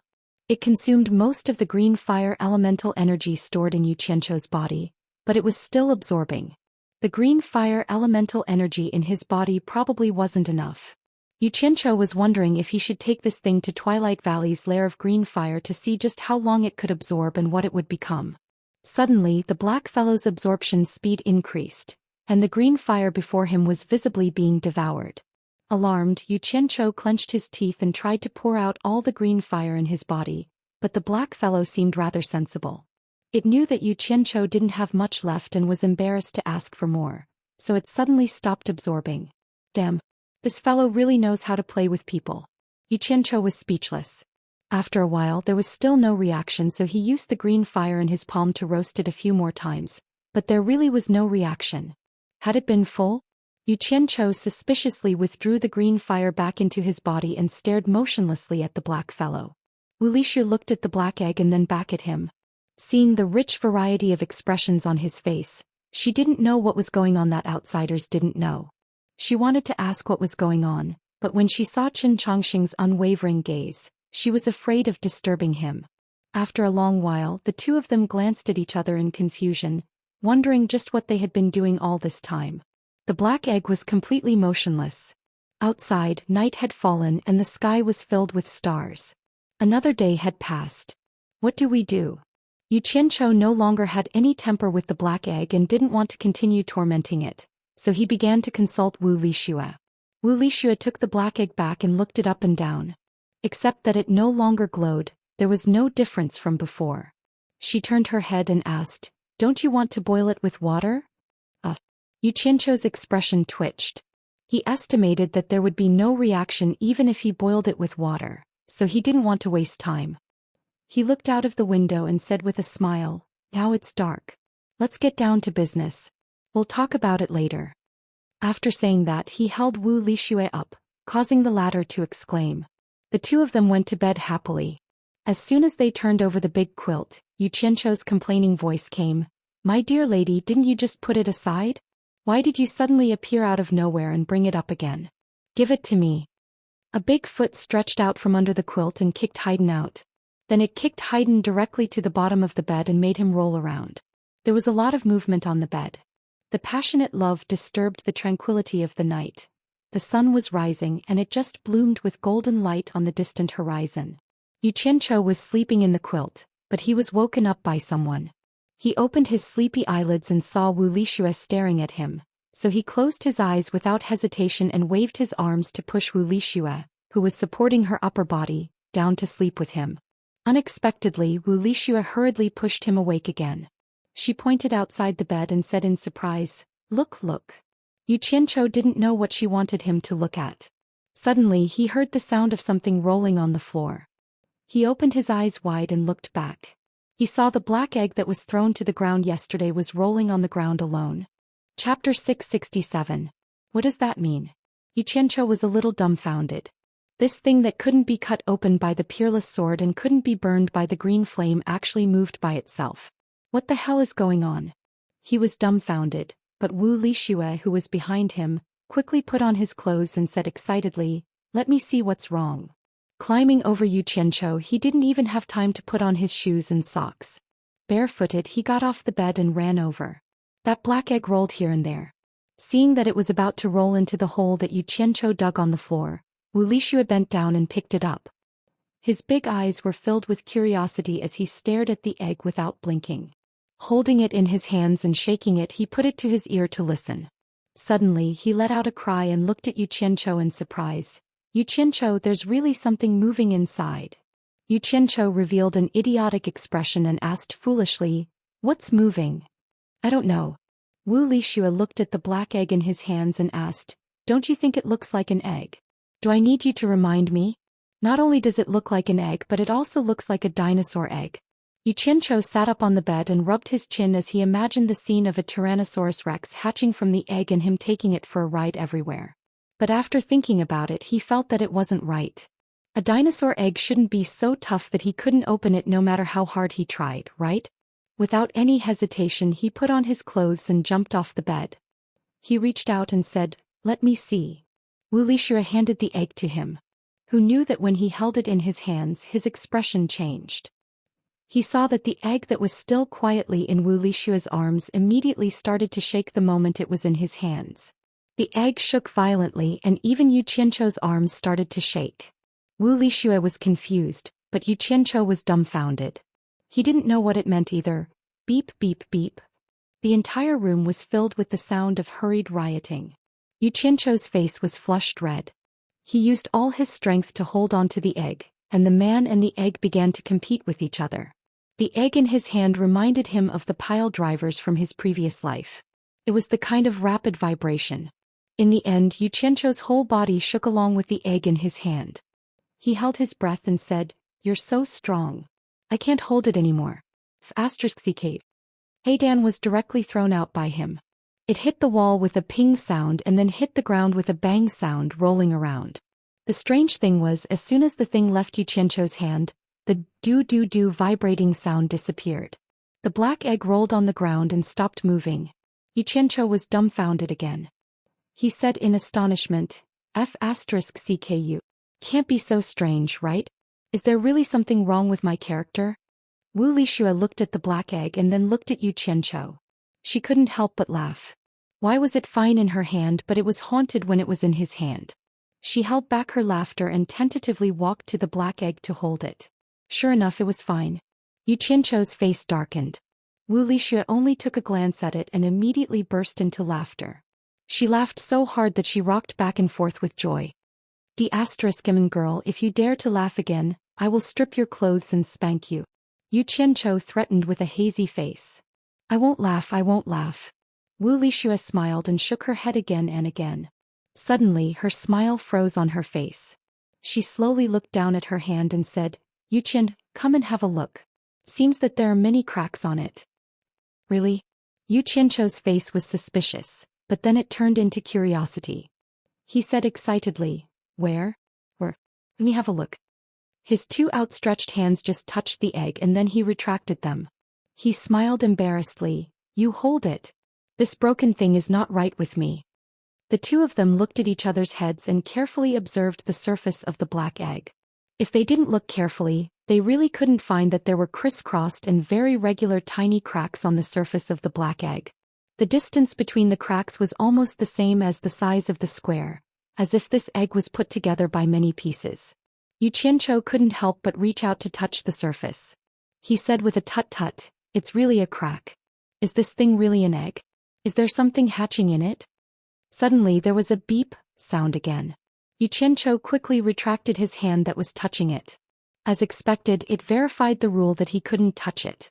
Wuxia looked at his embarrassed appearance of retracting his hand, and began to hold back a smile on her face again. However, she seemed to be complacent a little too early this time. It was good that Yu Qianzhou retracted his hand, but the beep sound sounded again, and it was very violent and continuous beep. Wuxia's cultivation was far worse than Yu Qianzhou's. The egg in her hand almost jumped out and her hands were jumping and then there was no more movement. Looking at Wuxia's surprised expression, Yu Qianzhou finally felt a little better. At first he thought it was really because of his character that even this black egg didn't like him. Now it seemed that it had nothing to do with his character at all. It was just a coincidence before. Maybe there was really something hatching in this egg and it wanted to break the shell from the inside. Beep. Pop. Wuxia's arms jumped violently because of the jumping black egg. She almost let go of her hands but she forcibly pulled them back. However, Yu Qianzhou's eyes lit up, because he saw a little silver light popping out of the eggshell. It was sometimes black, sometimes silver and sometimes black. Yu Qianzhou stretched out his arm and caught the small piece that flipped in the air. He casually looked at it and suddenly said with a smile, "This egg is finally broken. It's not easy." Because of the slightly curved small piece in his hand, the slightly concave side was shining with dazzling silver light, and the slightly protruding side was black and inconspicuous. Obviously it was the eggshell of the black egg. Yu Qianzhou shook the eggshell in his hand and said, "Lishu, look at what's inside the egg." Before he finished speaking, he found that without his reminder, Wuxia had already squinted one eye and curiously looked into the hole on the eggshell. As she looked, she muttered, Yuqianto, I can't see clearly, but it's really beautiful inside, as if there are many colorful stars shining. Let me take a closer look. Little did she know that at this time, Yuqiancho was staring at her with his mouth wide open. Just as Wuxia squinted her eyes to look inside the egg, he saw a colorful light shining from the hole on the eggshell shining on Wuxia's face. Then, like a dream, an incredible scene appeared. The colorful light shone confusedly, and the sparkling colorful stars twinkled delicately, intertwining to form a ray of colorful shining stars. Like a thin mist, it floated dreamily from the hole. Wuxia seemed to not notice it at all. She squinted one eye and continued to look. Her face was full of obsession, as if she was attracted by the gorgeous colors in the hole. As she breathed in and out, the thin mist that shone like the colorful stars was actually sucked in by her. She was still smacking her lips and sniffing with all her might. She said, What is this? It smells so good. Yuqiancho, do you smell it? She took a few deep breaths in an intoxicated manner. As the first wisp of colorful shining mist was sucked in by her, countless colorful light spots that floated in the air began to gather on her body. Slowly, it started from her head and gradually covered her whole body. Yuqiancho swallowed his saliva with difficulty. He didn't smell any fragrance, but he felt that the room was suddenly filled with an ancient and rich aura. It was very, very ancient. It made people have the urge to bow down and worship. What did he see at this time? The Wuxia in front of him was like a goddess who was shrouded in dreamy colors. She was barefooted, stepping on the colorful stars, and her whole body was shining with a holy light. More and more colorful star mist gently coiled around her body, and gradually condensed into a pair of almost illusory wings behind her. The ancient aura on the wings was especially dignified. It was the kind of ancient and incomparable noble aura, as if she was an eternal royal family. The colorful light in the room shone brilliantly, and the colorful wings that shone with the stars slowly spread open and gently flapped. Yuqiancho even had an illusion that Wuxia was about to spread her wings and fly away, flying to the eternal stars in the universe. Wuxia was still looking at the hole with a face full of excitement and curiosity. She didn't seem to know the changes that had happened to her body. Yuqiancho only felt that his mouth was dry. He wanted to call out to Wuxia, but he was a little speechless. He subconsciously felt that this was probably a good thing for Wuxia, and he should not disturb her. However, the scene in front of him was too dreamy. It was so beautiful that it was breathtaking. He had never seen anything like this before. After a long time, the dreamy colorful mist in the egg seemed to have dissipated. The large wings behind Wuxia also slowly retracted quietly, and then all the colorful light quietly attached to Wuxia's body and disappeared, as if it had drilled into Wuxia's body. The colorful color in the room also disappeared and it returned to normal. Yuqiancho silently stared at the egg in Wuxia's hands. If he hadn't experienced the strange things that happened to this strange egg from the beginning to the end, he wouldn't have believed that what he saw just now was real. However, he saw it clearly from the beginning to the end. He was the driving force behind the whole thing. Damn it! This egg was definitely not simple.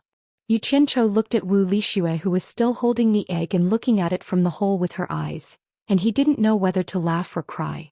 It seemed that the person involved didn't know what happened, and he was afraid that he was the only witness to this matter.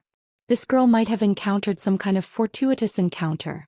Yuqiancho wanted to tell Wuxia what happened, but just as he opened his mouth he thought about it and held it back. He felt that it was better not to tell her for the time being. This girl was too naive, and if someone with ulterior motives got something out of her mouth, it would harm her instead. As her man, he had the responsibility and obligation to protect her from harm. Chapter 668. With this thought in mind, Yuqiancho decided not to mention what he had just seen, at least not to anyone in the short term. Otherwise, he did not know what would happen if word got out. He hoped that he could do his best to let her remain pure for the rest of her life and experience fewer troubles. Why are the colorful stars gone? Wuxia frowned and muttered. Then she raised her head excitedly and shouted to Yuqiancho, I saw something inside, guess what it is? Yuqiancho silently looked at her, his eyes filled with love as he smiled and said, I'm guessing it's something with wings. Wuxia was stunned and asked in surprise, How do you know? Then she squinted her eyes and continued to look. It has wings, but it is not moving, so I can't see what it is. It's moving, it's moving. Yu Qianchou's interest was immediately piqued. He really wanted to see what was inside that caused such a miraculous scene. Just as he was about to reach out to hold the egg in Wu Lishua's hand, the entire egg suddenly became surrounded by a colorful halo, making a series of pa-pa-pa sounds and bursting with a dazzling light. When the two closed their eyes, they heard a series of sounds of things falling on the floor. When the dazzling light disappeared and the two opened their eyes again, the egg in Wu Lishua's hand had disappeared. Between the two of them was an ugly, strange bird. Looking at it, it was flying proudly and arrogantly. Just the way it turned its head and looked around, it seemed to be saying, "I finally broke out of the egg." Crow. The two of them exclaimed almost at the same time. Then they looked at each other in shock, thinking that they had seen wrongly. Just think about it, after spending so much effort and so many strange things, a strange egg that took 2 days to hatch turned out to be a crow. Moreover, this crow was uglier than a crow. It was a crow that did not look alike. Basically had the outline of a crow and shiny black feathers, but there were 3 colorful feathers on its head. Its beak and claws were a dazzling gold, and the feathers on its head and neck glowed with a purplish-blue metallic luster. Its body seemed to be much wider than an ordinary crow's. 2 eyes brimming with intelligence blinked, but generally speaking the closest bird was a crow. Wu Lixia was a little better. After all, she didn't see the shocking scene that happened to her. But Yu Qianchou found it hard to accept that such a breathtaking and magnificent scene was actually a crow. How was this possible? The crow flapped its wings and looked around proudly, as if it could understand what the two of them were saying. When it heard the two of them exclaiming "crow," it seemed to have suffered a huge blow. It staggered and almost fell on the floor. Fortunately, it flapped its wings desperately and flew up. His head turned left and right, sizing up the two of them. His intelligent eyes were actually filled with grief and indignation, an indescribable desolation, as if he had been humiliated. The two of them were stunned by the crow's dramatic expression. Could it be that the crow could understand human speech? Yu Qianchou looked at it carefully. It seemed to be quite different from a crow, but overall it still looked like a crow. He then asked tentatively, "What bird, can you understand what we're saying?" The crow glared at him angrily and turned its head away arrogantly, as if it couldn't be bothered with him. "Oh ho!" Yu Qianchou raised his 2 sleeves and threatened with a sinister expression, "Little bastard, you've got guts. You've just hatched and you dare to show off. If I let you flop around for another 2 days, you'll turn the sky upside down. Do you believe that I won't pluck your feathers right now and let you run naked on the ground?" The crow flapped its wings and immediately turned around to glare angrily at them. The purplish-blue metallic feathers on its neck opened up, as if it wanted to fight it out with Yu Qianchou. "Feathered bastard, you're asking for a beating." Yu Qianchou opened up his claws, wanting to grab it and beat it up. Wu Lixue, who was watching from the side, couldn't help but laugh. Seeing that he was really going to make a move, she immediately called out to stop him. "Yu Qianchou, don't hurt it." Seeing that she was protecting it, Yu Qianchou retracted his outstretched hand and grinned. "I was just trying to see if it could really understand us. From the looks of it, it really can." Hearing him say that, Wu Lishua's eyes lit up. From the crow's actions, it seemed like it could really understand human speech. Wu Lishua's eyes immediately lit up as she looked at the crow. Suddenly, her nose twitched and she said, "Yu Qian, do you smell that? It smells so good. It's the fragrance I smelled just now." Ever since the crow came out, the room had been filled with a strange fragrance. It was just that his attention had been focused on the crow and he had not noticed it. Now that Wu Lixua mentioned it, Yu Qianchou sniffed it. It was indeed very fragrant, like musk or orchids. He could not describe the fragrance, but it made him feel refreshed. The crow flapped its wings and looked around. Suddenly, it landed on Wu Lishua's shoulder and rubbed its head intimately on her hair. Wu Lixua was tickled by it and could not help but giggle. She raised her hand and stroked its smooth feathers. The crow's expression immediately became peaceful. Yu Qianchou rubbed his chin and looked at the bird. No matter how he looked at it, he did not feel comfortable. A beautiful lady with a crow perched on her shoulder. It was indeed a strange sight. His gaze was suddenly attracted by the shiny silver eggshells on the floor. He walked around the room and picked up all the eggshells that were scattered on the floor. Every time he picked up a piece, he would secretly circulate his energy to test it. In the end, he found that it was still extremely hard. With his level of cultivation he could not do anything to these eggshells. After testing it he was a little shocked. He thought that the eggshells had softened after hatching, but he did not expect them to still be so hard. Just think about it, he could not open them even after spending so much effort, but this stupid crow managed to open them. How strong was this stupid bird? Xianxia looked at the crow solemnly. It was said that one could not judge a person by their appearance, but he did not expect that birds could not be judged by their appearance either. It looked ugly, but it was actually quite capable. Xianxia started to ponder. What kind of bird was this? After thinking about it, he even searched through some of the myths and legends, but he could not think of any bird that looked like a crow. But one thing was for sure, it was definitely not an ordinary bird. It could be seen from the movements it made earlier. He had just kept the eggshells when he suddenly heard a concentrated, pew-pew sound coming from the air outside. The two of them looked at each other and did not know what had happened. They walked to the window and opened it.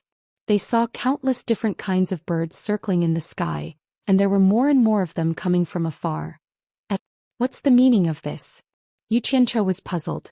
In a flash, he directly jumped out of the window and flew to the roof of the quiet guest house. Wuxia also rushed up. The two of them looked around and were instantly stunned. The Wu clan was originally located in the vast mountains, so there was naturally no lack of all kinds of birds in the surrounding forest. But now the sky above the Wu clan was currently filled with thousands of different kinds of birds, filled with all kinds of chirping sounds. The spectacular colorful scene floated in the sky like flowing clouds.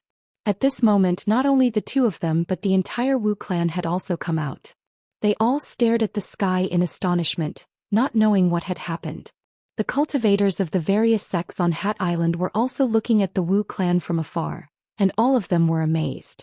Wuxia led a few Wu clan elders and flew to the Wu clan's defensive sentry tower. The disciples on the sentry tower did not know what to do.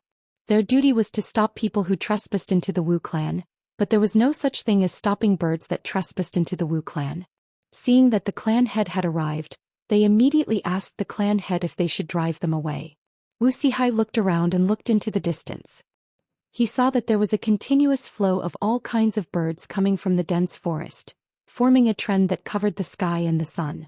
It made one's scalp go numb. The elders looked at each other. They had seen all kinds of birds, but no one had seen so many birds gathered together. It was simply a great spectacle.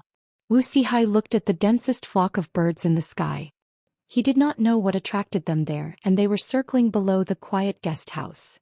Wuxia's gaze suddenly focused and he saw Xianxia and Wuxia on the roof of the quiet guest house. The two of them were pointing at the birds above their heads. Wuxia's immediate judgment was that this matter was definitely caused by Xianxia. This was because this fellow would cause a commotion no matter where he went. Even if someone told Wuxia that this matter had nothing to do with Xianxia, Wuxia would not believe it. He did not believe that this fella had nothing to do with Xianxia during normal times. It would be strange if this matter had nothing to do with him. There's no need to drive them away. Nothing will happen. Wuxia instructed the disciples on the sentry tower, but you all have to be vigilant. Be careful of people trying to fish in troubled waters. Although the disciples on the sentry tower did not know why he was so sure that nothing would happen, they still obeyed the order and retreated. Women were naturally fond of small animals, and birds with colorful and beautiful feathers were more attractive to them. At this moment Wuxia was jumping excitedly on the roof. Although she lived in the mountains and had seen many birds, there were many birds in the sky that she had never seen before. Their bright feathers were dazzling. Wow! Look, it's so beautiful. Wuxia pointed at a pheasant that had just flown over her head. It had colorful feathers and a long tail of colorful feathers. It was like a peacock spreading its tail in the sky. Xianxia stammered perfunctorily. He rubbed his chin and stared at the sky. No matter how he looked at it, he found it strange. What made him feel the most strange was that some birds were natural enemies. For example, there was a vicious eagle mixed in the flock of birds. However, at this moment they were coexisting harmoniously in the sky. It really did not make sense. Wow! That one is so beautiful. Wuxia pointed at the sky and exclaimed. Xianxia tilted his head and glanced at her. He inadvertently saw that the crow on her shoulder glanced at the bird she pointed at. It revealed a disdainful look as if it was mocking. This was considered beautiful? Chapter 669. Yu Qianqiu couldn't help but chuckle. Why did it feel like this crow was jealous? You think you're worthy of mocking others with your black feathers? Xiaoxia was stunned again. Looking at the flock of birds in the sky, and then at the crow, she couldn't help but reveal a face full of suspicion. Could it be that it attracted all these birds? The more she thought about it, the more likely it seemed.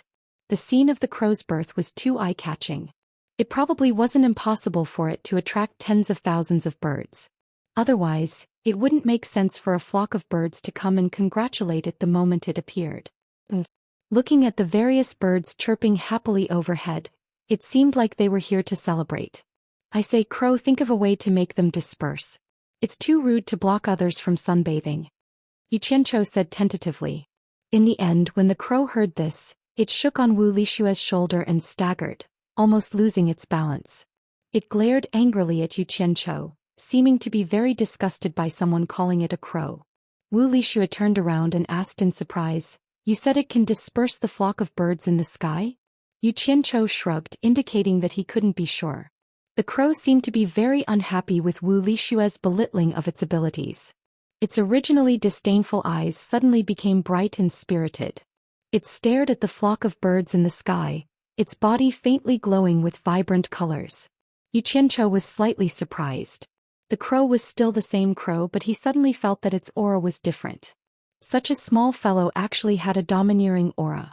At this moment, the birds in the sky suddenly disrupted their circling formation and began to descend one after another. In the blink of an eye, all the birds in the sky disappeared. Only feathers of various colors slowly floated down. With quiet guest houses the center, there were all kinds of birds everywhere, densely covering every visible corner. Even the roof where the two of them were standing was filled with them. The two of them didn't dare to move recklessly, afraid that if they moved, they would trample a few to death. Not to mention Yu Qianqiu and Wu Lixue. Even Wu Sihai and the others on the watchtower were dumbfounded after witnessing this magical scene. Wu Sihai was even more certain that this matter was done by Yu Qianqiu. However, he was also suspicious of how Yu Qianqiu did it. Could it be that he had learned some kind of beast-controlling technique? Docile pigeons, ferocious eagles, colorful pheasants. No matter how big or small they were, all kinds of birds bowed their heads towards where the two of them stood. Wu Lixue looked at the proud crow perched on his shoulder, his mouth agape in shock. She wasn't an idiot. She naturally understood that it wasn't her or Yu Qianqiu who made the birds submit, but the crow on her shoulder. Yu Qianqiu looked around at the colorful birds with their heads lowered. An idea flashed through his mind. He remembered an ancient legend from his previous life. Legend has it that there was a kind of divine bird that could make a flock of birds bow down to it. Because of this, a beautiful idiom came into being which was called, 100 birds bow down to the phoenix. However, the phoenix, in the 100 birds bow down to the phoenix, was a divine bird, the phoenix. Could it be the legendary divine bird, the phoenix? Yu Qianqiu's mind was filled with doubts. If he only saw the scene of its birth and not the crow itself, Yu Qianqiu wouldn't doubt that it was a phoenix, because the scene was very eye-catching. But if someone said that this bird that looked like a crow was a phoenix, he wouldn't believe it even if he was beaten to death. Legend has it that the phoenix was the most beautiful and noble divine bird. Just like the qilin, both male and female were collectively referred to as the phoenix. The male was the phoenix and the female was the phoenix. Generally, regardless of gender, they were collectively referred to as the phoenix. Legend has it that the phoenix's feathers were thousands of times more beautiful than a peacock's feathers. Furthermore, it had the mystical power of immortality and rebirth from the ashes. Because of this, another beautiful idiom came into being which was called Phoenix's Nirvana. In short, the phoenix was the supreme existence among all the mythical birds. It was immortal and had eternal life. These myths and legends, Yu Qianqiu was very familiar with them in his previous life. Therefore, he immediately denied the possibility that this black-feathered crow was a phoenix. He couldn't help but think of the Wu clan's auction. At that time, it was said that the glowing egg was the egg of a vermilion bird. Could this crow be the legendary vermilion bird? That's not possible. Yu Qianqiu shook his head slightly and denied this guess. Although he wasn't familiar with the legend of the vermilion bird, he knew that it was a hybrid descendant of the phoenix. It was an existence that could almost be compared to the golden-winged roc among the mythical birds. How could it look like a crow? Bolsh**. But looking at this tattered crow's eye-catching appearance, It was definitely not an ordinary bird. He didn't know where it came from. At this moment, the crow on Wu Lishue's shoulder suddenly opened its beak and let out a cry. The cry was loud and clear, like a desolate rustling, piercing through the clouds. As a result, Yu Qianqiu, who was close to it, was in a miserable state. He was so shaken that his eyes rolled back and he almost fell down the stairs.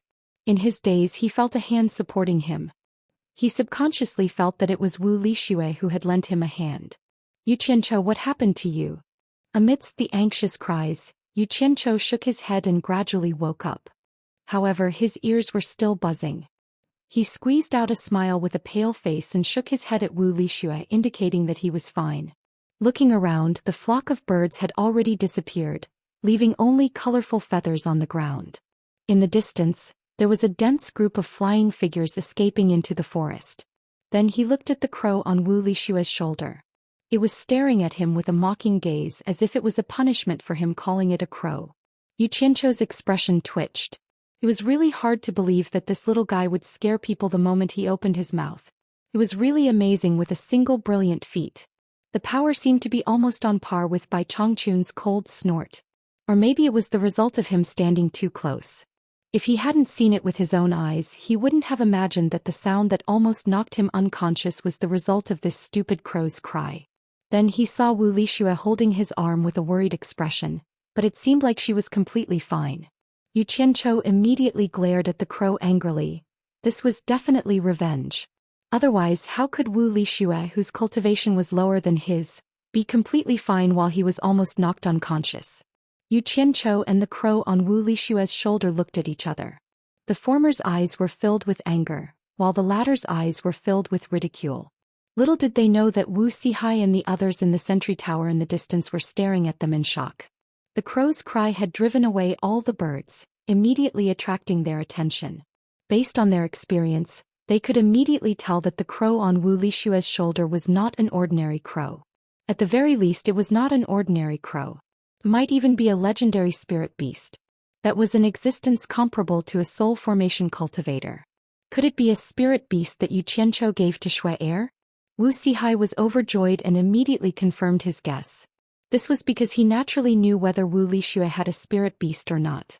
The only possibility was that Yu Qianqiu had given it to her. Otherwise, how could he be so generous as to give a spirit beast to someone else so casually? Thinking of this, Wu Sihai's heart was filled with relief. It seemed like it was not in vain that he had tried to matchmake Shui Er with him. This brat still had a bit of a conscience. You've all seen what happened with your own eyes. The news that should be kept under wraps must be kept under wraps. The reason for announcing it to the public must also be comprehensive. Don't make a fuss that can't be justified. Wu Sihai turned around and said to an elder beside him. The joy on the elder's face had yet to fade. What a joke. With a spirit beast in the family, it was equivalent to having a soul formation cultivator. He immediately cupped his hands and said, Rest assured, Patriarch. I'll make the arrangements immediately. With that said, he quickly flew away. Yu Qianqiu's furious gaze shifted away from the crow. He thought to himself, Just you wait, there's a chance to settle this score. With a flash, he rushed back to his room. Wu Lixue stroked the crow on his shoulder and stuck out his tongue as if saying, You've caused trouble. Then he also rushed back to his room. As soon as he returned to his room, he saw Yu Qianqiu lying on the bed with his legs crossed. Seemed like he was still angry. Wu Lixue secretly smiled, knowing that he was in a bad mood after suffering a setback. He didn't disturb him and continued to play with the precious crow on his shoulder. But Wu Lixue suddenly cried out in pain. Yu Qianqiu suddenly looked over. It would have been fine if he didn't look, but as soon as he did, he became furious. As it turned out, when Wu Lixue had been playing with the crow on his shoulder, the crow had suddenly pecked at Wu Lixue's finger, causing the skin on Wu Lixue's finger to break. And the crow had been licking the blood from its beak, seemingly savoring the taste of the blood. I'll kill you. Yu Qianqiu roared angrily, and in a flash he stretched out his claws, wanting to grab the crow on Wu Lixue's shoulder and crush it to death. Don't. Wu Lixue was not having it. Instead, he used his hands to block the crow on his shoulder. Lixue, let me kill it. This stupid bird doesn't look like a good thing. It's bloodthirsty the moment it's born. It's very strange. It's not safe for you to keep it by your side. Yu Qianzhou was furious, as if he wanted to take revenge on Wu Lixue. No, it didn't do it on purpose. Wu Lixue pleaded. Yu Qianzhou, can you let it go? It's just a little skin on my finger, it's really not a big deal. Lixue, don't be stubborn. Let me kill. Yu Qianzhou couldn't finish his sentence.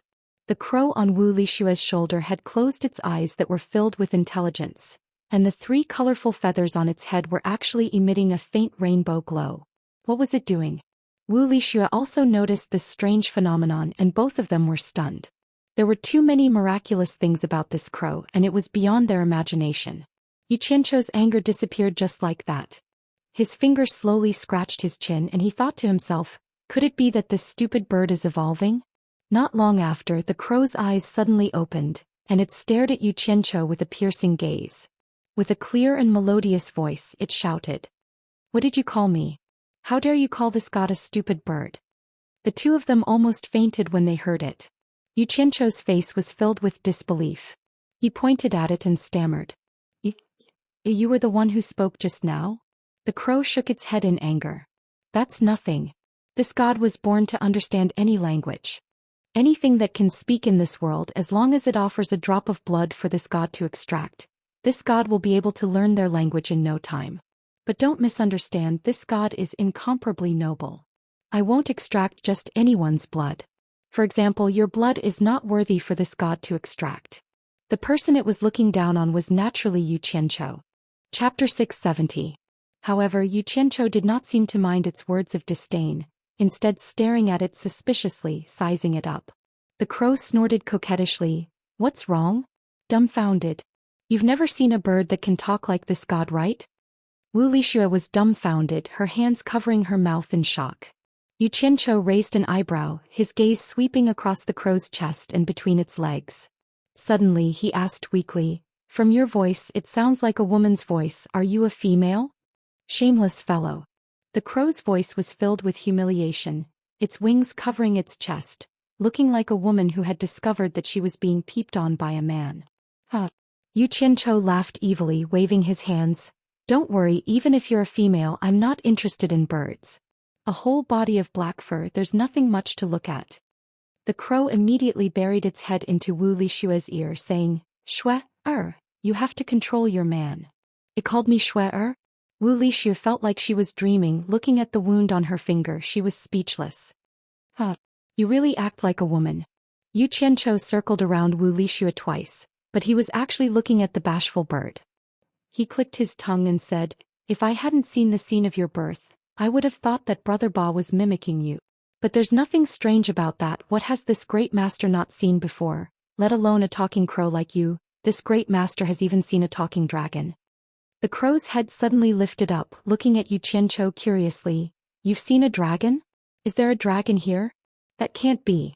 Dragons are supreme beasts, how could they appear in the mortal world so easily?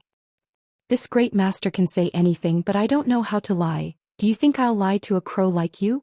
Yu Qianzhou waved his hands disdainfully, asking, tell me the truth, what kind of bird are you? You don't seem like an ordinary crow. Could it be the legendary vermilion bird? I'm warning you, you're not allowed to call this god a crow in the future. This god is incomparably noble, how can a crow compare to it? As for the vermilion bird, although it's a close relative of mine, it hasn't reached the level of a divine beast. At most it's a top-notch immortal beast. After the crow waved its single wing in warning, it puffed up its chest and said proudly, dragons are the supreme divine beasts among the beasts, and I am the supreme divine beast among the birds. My bloodline is incomparably noble. I don't drink unless it's morning dew, I don't eat unless it's tender bamboo, and I don't perch unless it's 1,000-year-old parasol tree. I am the phoenix. Phoenix? You said you're a phoenix? Yu Qianzhou pointed at the crow with his mouth agape, and after a moment of daze he suddenly laughed out loud, rocking back and forth as he said, a black and swarthy crow like you dares to call yourself a phoenix. Aren't you afraid of biting your tongue? You are not allowed to call this god a crow. The crow said angrily, what right do you have to say that this god is not a phoenix? Yu Qianzhou laughed so hard that tears almost flowed out of his eyes, waving his hands and saying, I'm laughing so hard my stomach hurts. Forget it, I'm not going to argue with you anymore. If you say you're a phoenix, then you're a phoenix. You dare to look down on me? The crow was really angry now. Wu Lixue listened to the conversation between the man and the bird, and the more she listened, the more confused she became, asking, "What are you two talking about? What is a phoenix?" Standing on her shoulder, the crow stumbled again, staring at her with an aggrieved look, and said, "Shwe, have you never heard of us phoenixes?" Wu Lixue thought for a moment, her face full of confusion as she said, "I only remember that the legends say that the vermilion bird is the supreme divine bird, but I've never heard of a bird called a phoenix." Yu Qianzhou was slightly taken aback hearing Wu Lixue's words. He really had not heard of the legends of phoenixes in this world, and the only reason he knew about them was because he had the memories of his past life. The crow lowered its head weakly, muttering to itself, "Could it be that no phoenix has ever descended in this world? That's impossible. My mother should have descended in this world before. Didn't she leave behind any legends?" All of a sudden it raised its head and stared at Yu Qianzhou, asking, "Then how do you know about phoenixes?" Wu Lixue also looked at him curiously. Yu Qianzhou was taken aback. He couldn't possibly say that he had lived two lives right. Immediately finding an excuse, he giggled and said, "Maybe your mother looks just like you and everyone else thinks of her as a crow. Who would care what a crow's name is? I've heard of a legend of a crow drinking water, but I don't think it's your mother." "Nonsense, my mother is the most beautiful mythological beast with 7 colored feathers and a rainbow glow around her body, noble and peaceful.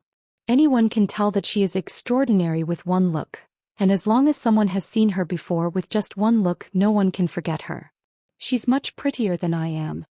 The crow's first few words were said arrogantly, but by the time it finished, it was as if it was feeling inferior because of its ugly appearance. Yu Qianzhou was stunned on the spot. According to the crow's description of her mother, she really looked like the phoenixes he had heard of in his previous life.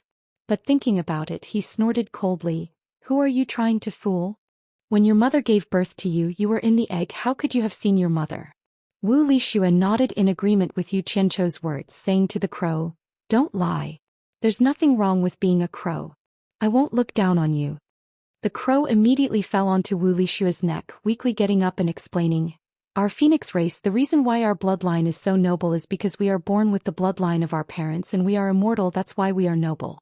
The reason why I am like this now is because I am still a young phoenix, although I only remember a small part of the memories my parents left me, but every time I go through a tribulation, I will be able to unlock another part of my memories, and my strength will increase greatly, and my appearance will become more beautiful. After going through 9 tribulations and being reborn 9 times, I will be able to unlock all my memories, and with my strength and memories, I will be able to find my way back to the divine realm." "Is that so?" Wu Lixue's voice was filled with doubt, obviously finding it hard to accept such a miraculous explanation. Just as the crow was speechless, Yu Qianzhou suddenly exclaimed, "Phoenix's nirvana?" The crow cried out in surprise, flying onto Yu Qianzhou's shoulder, hugging his face and kissing him, jumping up and down excitedly. "You know about the phoenix's nirvana, you know about the phoenix's nirvana, then you definitely know what I mean." All of a sudden, it cried out in surprise again, flying into the air and slapping its claws against each other, as if it had stepped on dog poop. "Am I that dirty? After eating my tofu you still think I'm dirty? Damn." Yu Qianzhou's face immediately darkened. Wu Lixue giggled as she covered her mouth, and the crow landed back on her shoulder, saying apologetically to Yu Qianzhou, "My phoenix clan is noble and unsullied. We do not drink unless it is morning dew, we do not eat unless it is tender bamboo, and we do not perch unless it is a 1,000-year parasol tree. I was too excited just now, that's why I perched on your shoulder. Please don't misunderstand, I didn't mean anything else." Yu Qianzhou's face darkened, pointing at Wu Lixue and saying, "Didn't you say that you do not perch unless it is a 1,000-year parasol tree? Then why are you always on Shue's shoulder?" The crow shook its head and said, "I don't know the reason, but I feel that Shui is more noble than a 1,000-year parasol tree. It's an instinctive choice, it shouldn't be wrong." Yu Qianzhou started, suddenly recalling the scene of Wu Lixue growing a pair of fantasy star wings on her back. He could roughly guess the reason, but it wasn't convenient for him to tell Wu Lixue now. Changing the topic, he said, "According to what you said, since your mother came here before, why are there no legends of the phoenix here? Could it be that no one has ever seen her? Also, why did your mother give birth to you here? Couldn't she have just given birth to you in that divine realm? Why did she have to let you go through 9 tribulations to find your way home? Isn't your mother too cruel?" Wu Lixue nodded repeatedly, also feeling that the crow's mother was too cruel. Who knew that the crow would ask in return? Who said that there are no legends of the phoenix here? Don't you know? Yu Qianzhou was speechless. This question was really hard to answer. The crow continued. Our phoenix race is immortal. If we could give birth to descendants at will, wouldn't we be able to see phoenixes everywhere? The birth of us phoenixes must follow the great Tao. Not just any phoenix can give birth to a descendant at will. I vaguely remember that the reason my mother came here was to follow the great Tao's will, to bring something here. As for me being born here, it is also because of the great Tao's will. And my birth means that this human world is about to. At this point the crow immediately stopped talking. Yu Qianzhou asked suspiciously, what is about to happen in this human world? Great change or great chaos?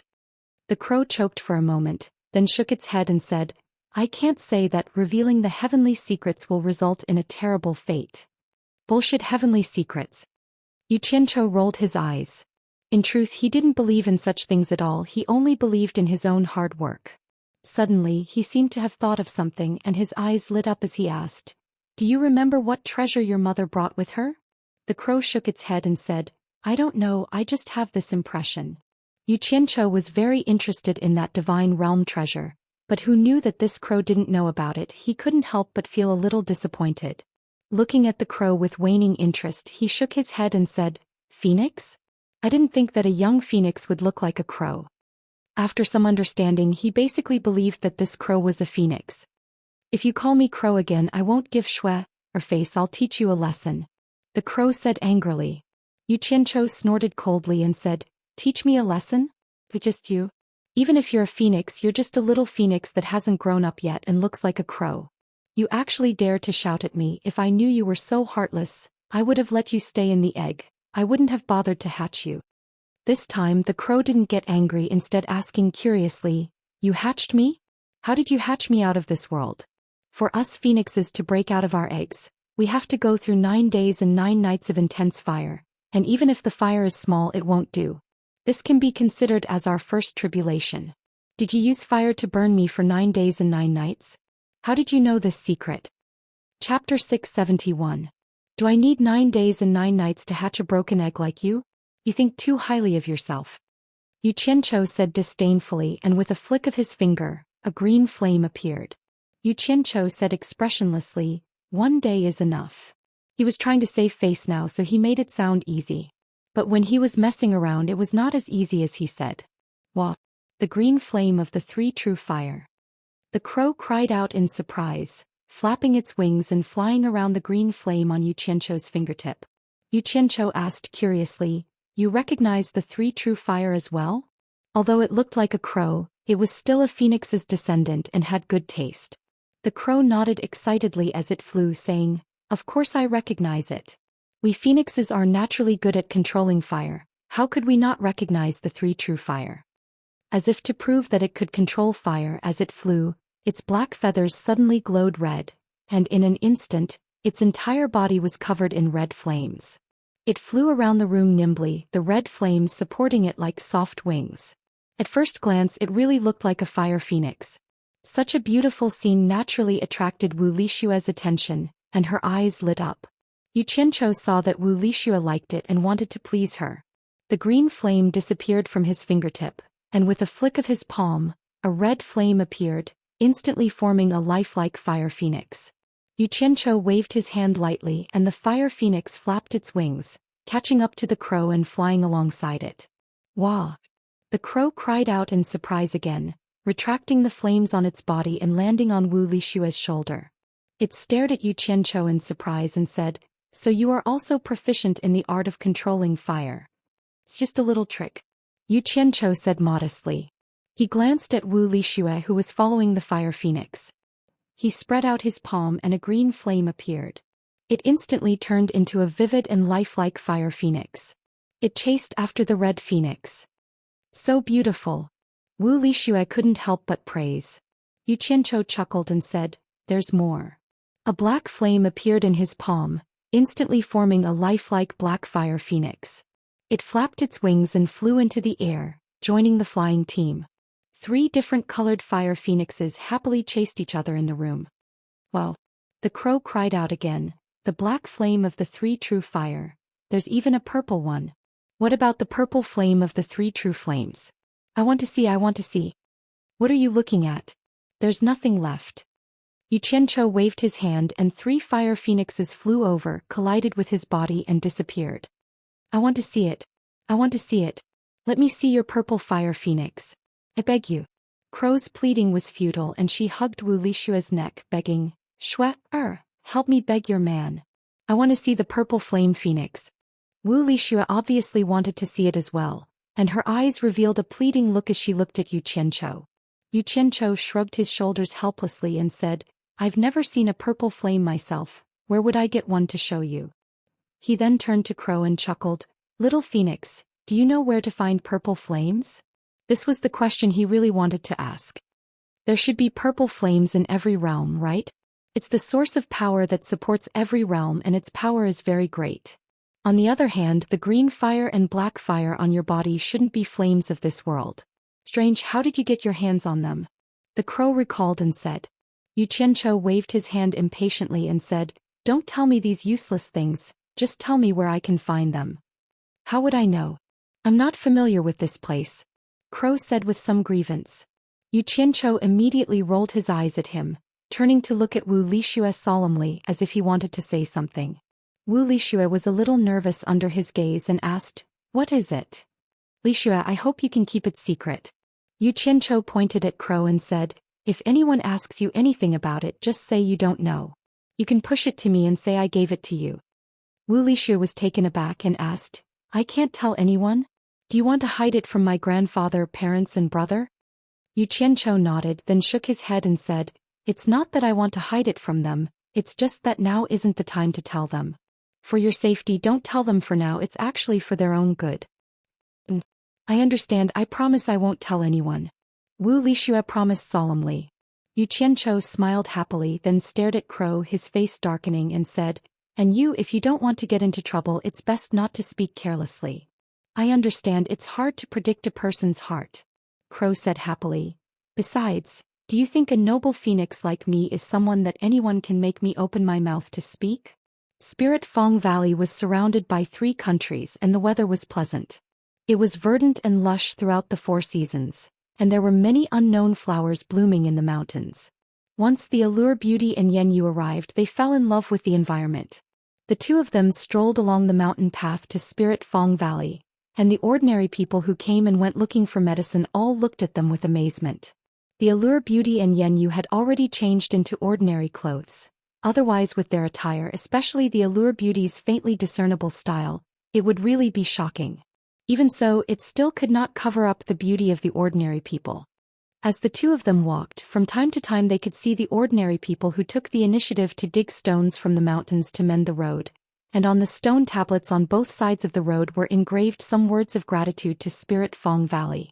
For example, there were countless inscriptions such as "Magical Hands to Bring the Dead Back to Life," and "Divine Doctor of the World."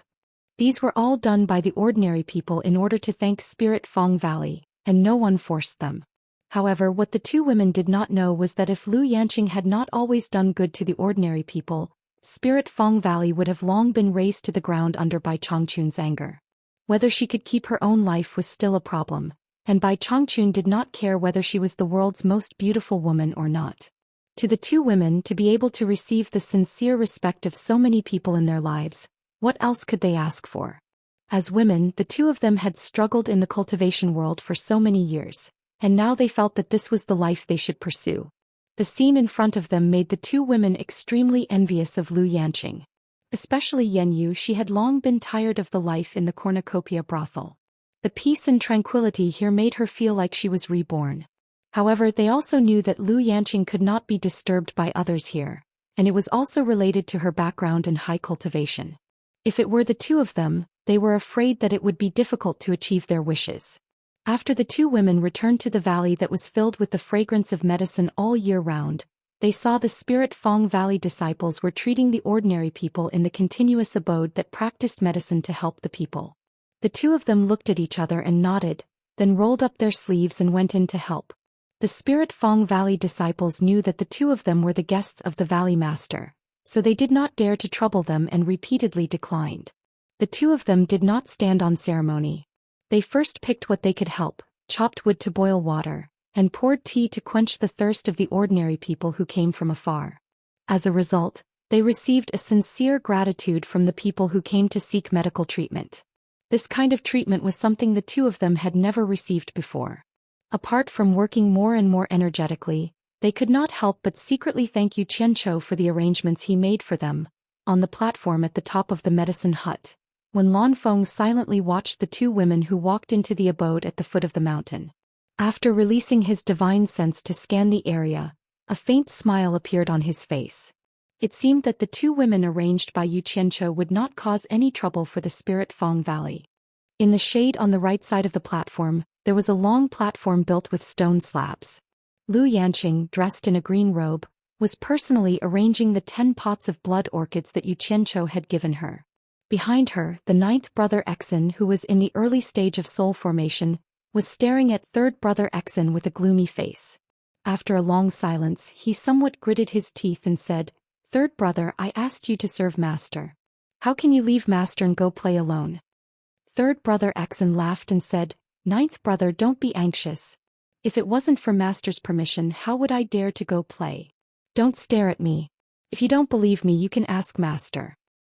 "Alright, stop arguing." Lu Yanqing, who was fiddling with the blood orchids, said softly with her back facing the two of them, "Both of you leave. Do what you need to do." The two of them did not dare to say more. After bowing, they both retreated. But before 3rd brother Exen left, he looked at the 10 pots of blood orchids with a somewhat strange expression. And 9th brother Exen looked at Wen Lanfeng's back with some disgust. After serving the blood orchids, Lu Yanqing tilted her head to look at Wen Lanfeng standing on the edge of the cliff and gently walked over.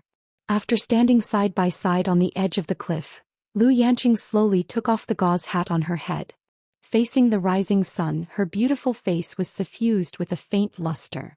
She turned her head and asked softly, "When are you leaving?" As soon as Wen Lanfeng turned his head, the look in his eyes immediately froze. Strands of silky black hair were tied behind her lustrous ears. Her eyebrows were like distant mountains, her white teeth were like shells, her red lips reflected the sun, and her eyes were clear and intelligent. The skin on her face was not made up, but the color was like the morning glow reflecting the snow, crystal white with a hint of rosy. Standing on the edge of the cliff, like an orchid in an empty valley, a pair of intelligent eyes staring at him, making him unable to help but palpitate, Lu Yanqing saw that he was staring at her foolishly and could not help but frown slightly. She said unhappily, "Wen Lanfeng, please respect me." Wen Lanfeng suddenly came back to his senses. He awkwardly turned his head to the side and stared steadily into the distance. Although it was not the first time he saw Lu Yanqing's true appearance, he would always be stunned by her stunning appearance. Every time he saw her, he would never get tired of looking at her. "Do you hate me that much? Do you still think I am not sincere to you?" Wen Lanfeng said with a wry smile. "Is it not good to be friends between you and me?" Lu Yanqing asked. "Oh, be friends? I can't face you calmly as a friend." Wen Lanfeng shook his head, took a deep breath, turned his head again and solemnly asked, "Can you be honest with me? What kind of man do you like?" Chapter 672. Is it meaningful to ask such a question? Lu Yanqing shook her head slightly. "Of course it is meaningful." Wen Lanfeng's gaze was firm. "At least it is meaningful to me. You should also understand that it is meaningful to me. I don't want to give up and I won't give up. I still want to work hard because you are the biggest reason why I stay in this world. Otherwise, do you know? If I concentrate on my cultivation, I'm afraid the day I ascend to the immortal realm is not far away." Lu Yanqing looked at him in surprise.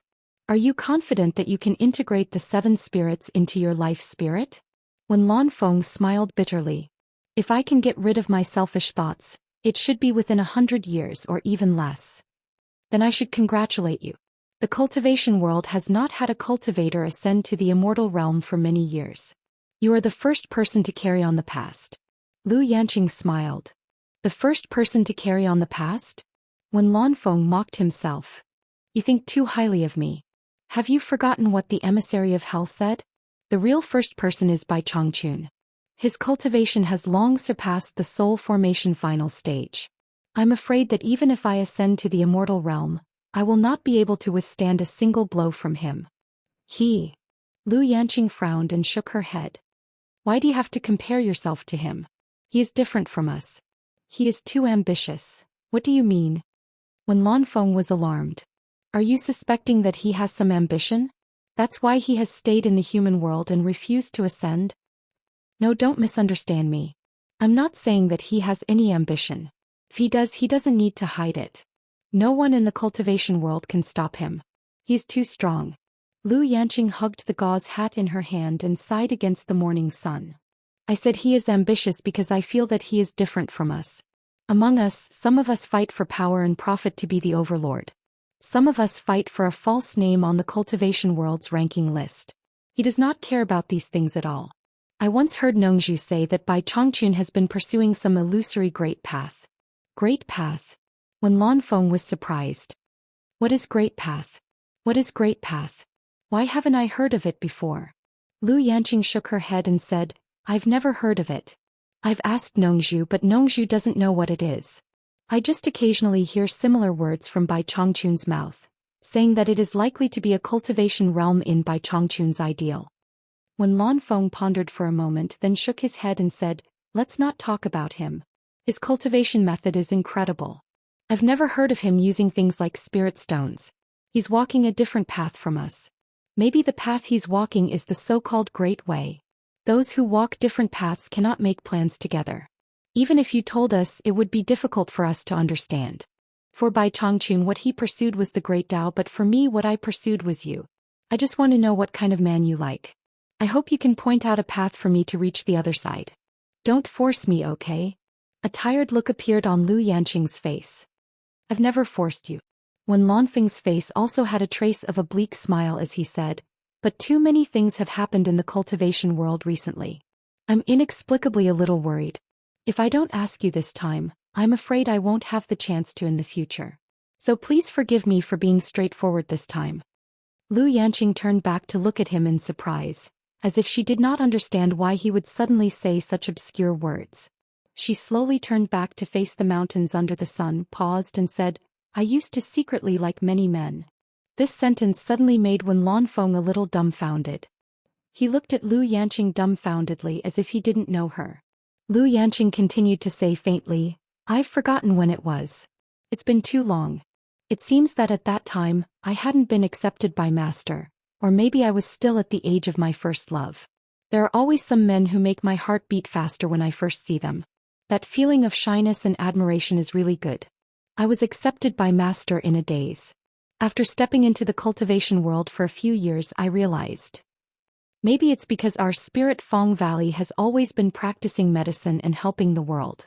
I've seen too many secular people live and die. Unconsciously, I can no longer have any feelings for the short-lived secular people. I only have sympathy and help. When I cast my gaze towards the cultivation world, who would have thought that all I saw was mutual deception, unscrupulous competition and incessant fighting and killing? I was born with an aversion to these things. This is the reason why I never made any choice.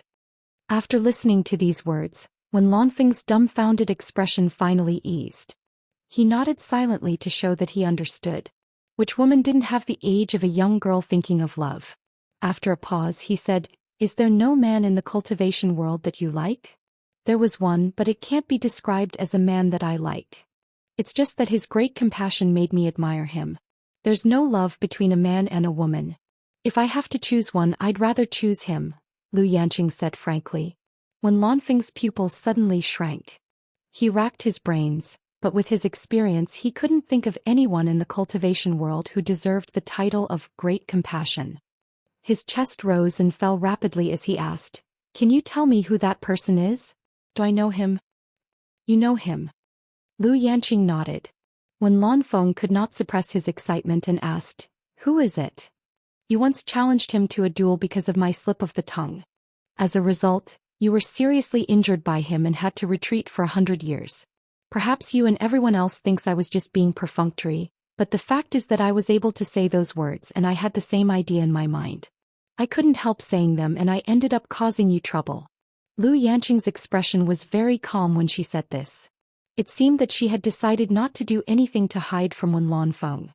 However, when Wen Lanfeng heard this, he was stunned as if he was struck by lightning.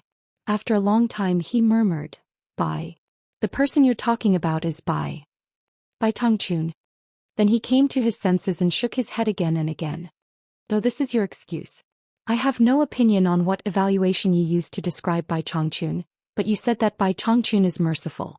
Not to mention me, everyone in the world knows that he is iron-blooded and ruthless. Countless people have died in his hands. How can he be worthy of the title of great compassion? What everyone sees may not be true. Maybe what I see is also an illusion."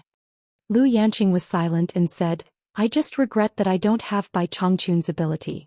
I practice medicine in Lingfang Valley and the number of people I can save is limited.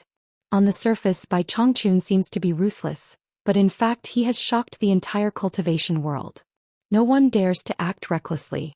Otherwise, the cultivation world will be in chaos. I'm afraid that the damage to the mortals in the secular world will be incalculable. I don't know how many people will die." When Lanfeng said in a deep voice, "This may be your wishful thinking."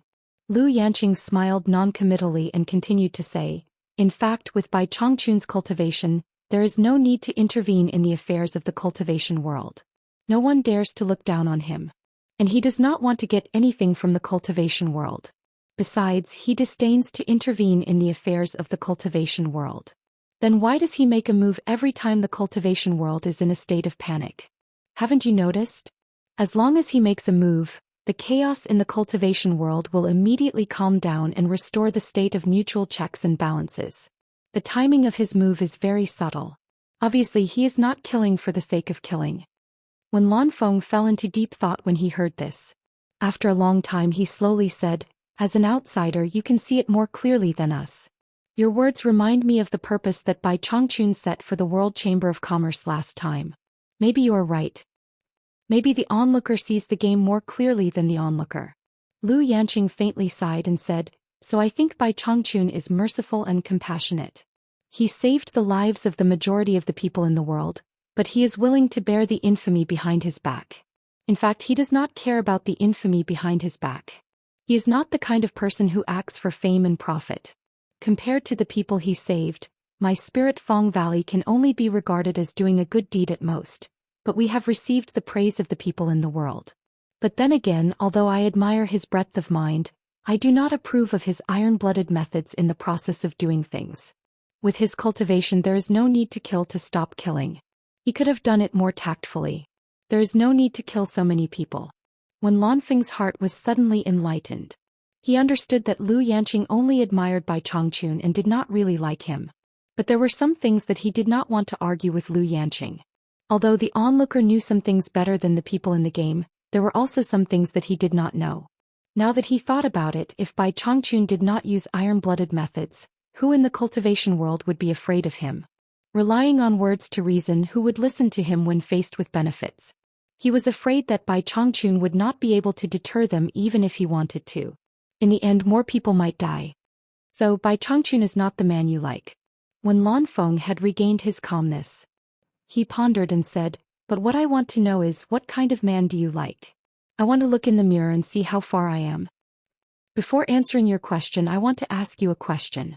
Lu Yanqing turned around and stared at him solemnly without blinking and asked, "You said before that you could not face me with the mentality of a friend. Is it because of my appearance?" When Lanfeng was speechless. The reason why he could not face Lu Yanqing with the mentality of a friend was not because of his appearance, but because he really liked Lu Yanqing. After so many years of effort he could not convince himself to let it go. But he did not deny that Lu Yanqing's peerless appearance was one of the reasons, because every time he saw her, his heart would palpitate. How could he be a friend? If you don't speak, then you admit it. Lu Yanqing sighed faintly and turned to look into the distance again. With a trace of melancholy in her eyes, she slowly said, "Sometimes I hate my appearance, but it also makes me understand what I need. In fact, I am not aloof or narcissistic. No matter how beautiful I am essentially an ordinary woman. I don't have high requirements for the man I like. Can even be said that I have no requirements." "No requirements?"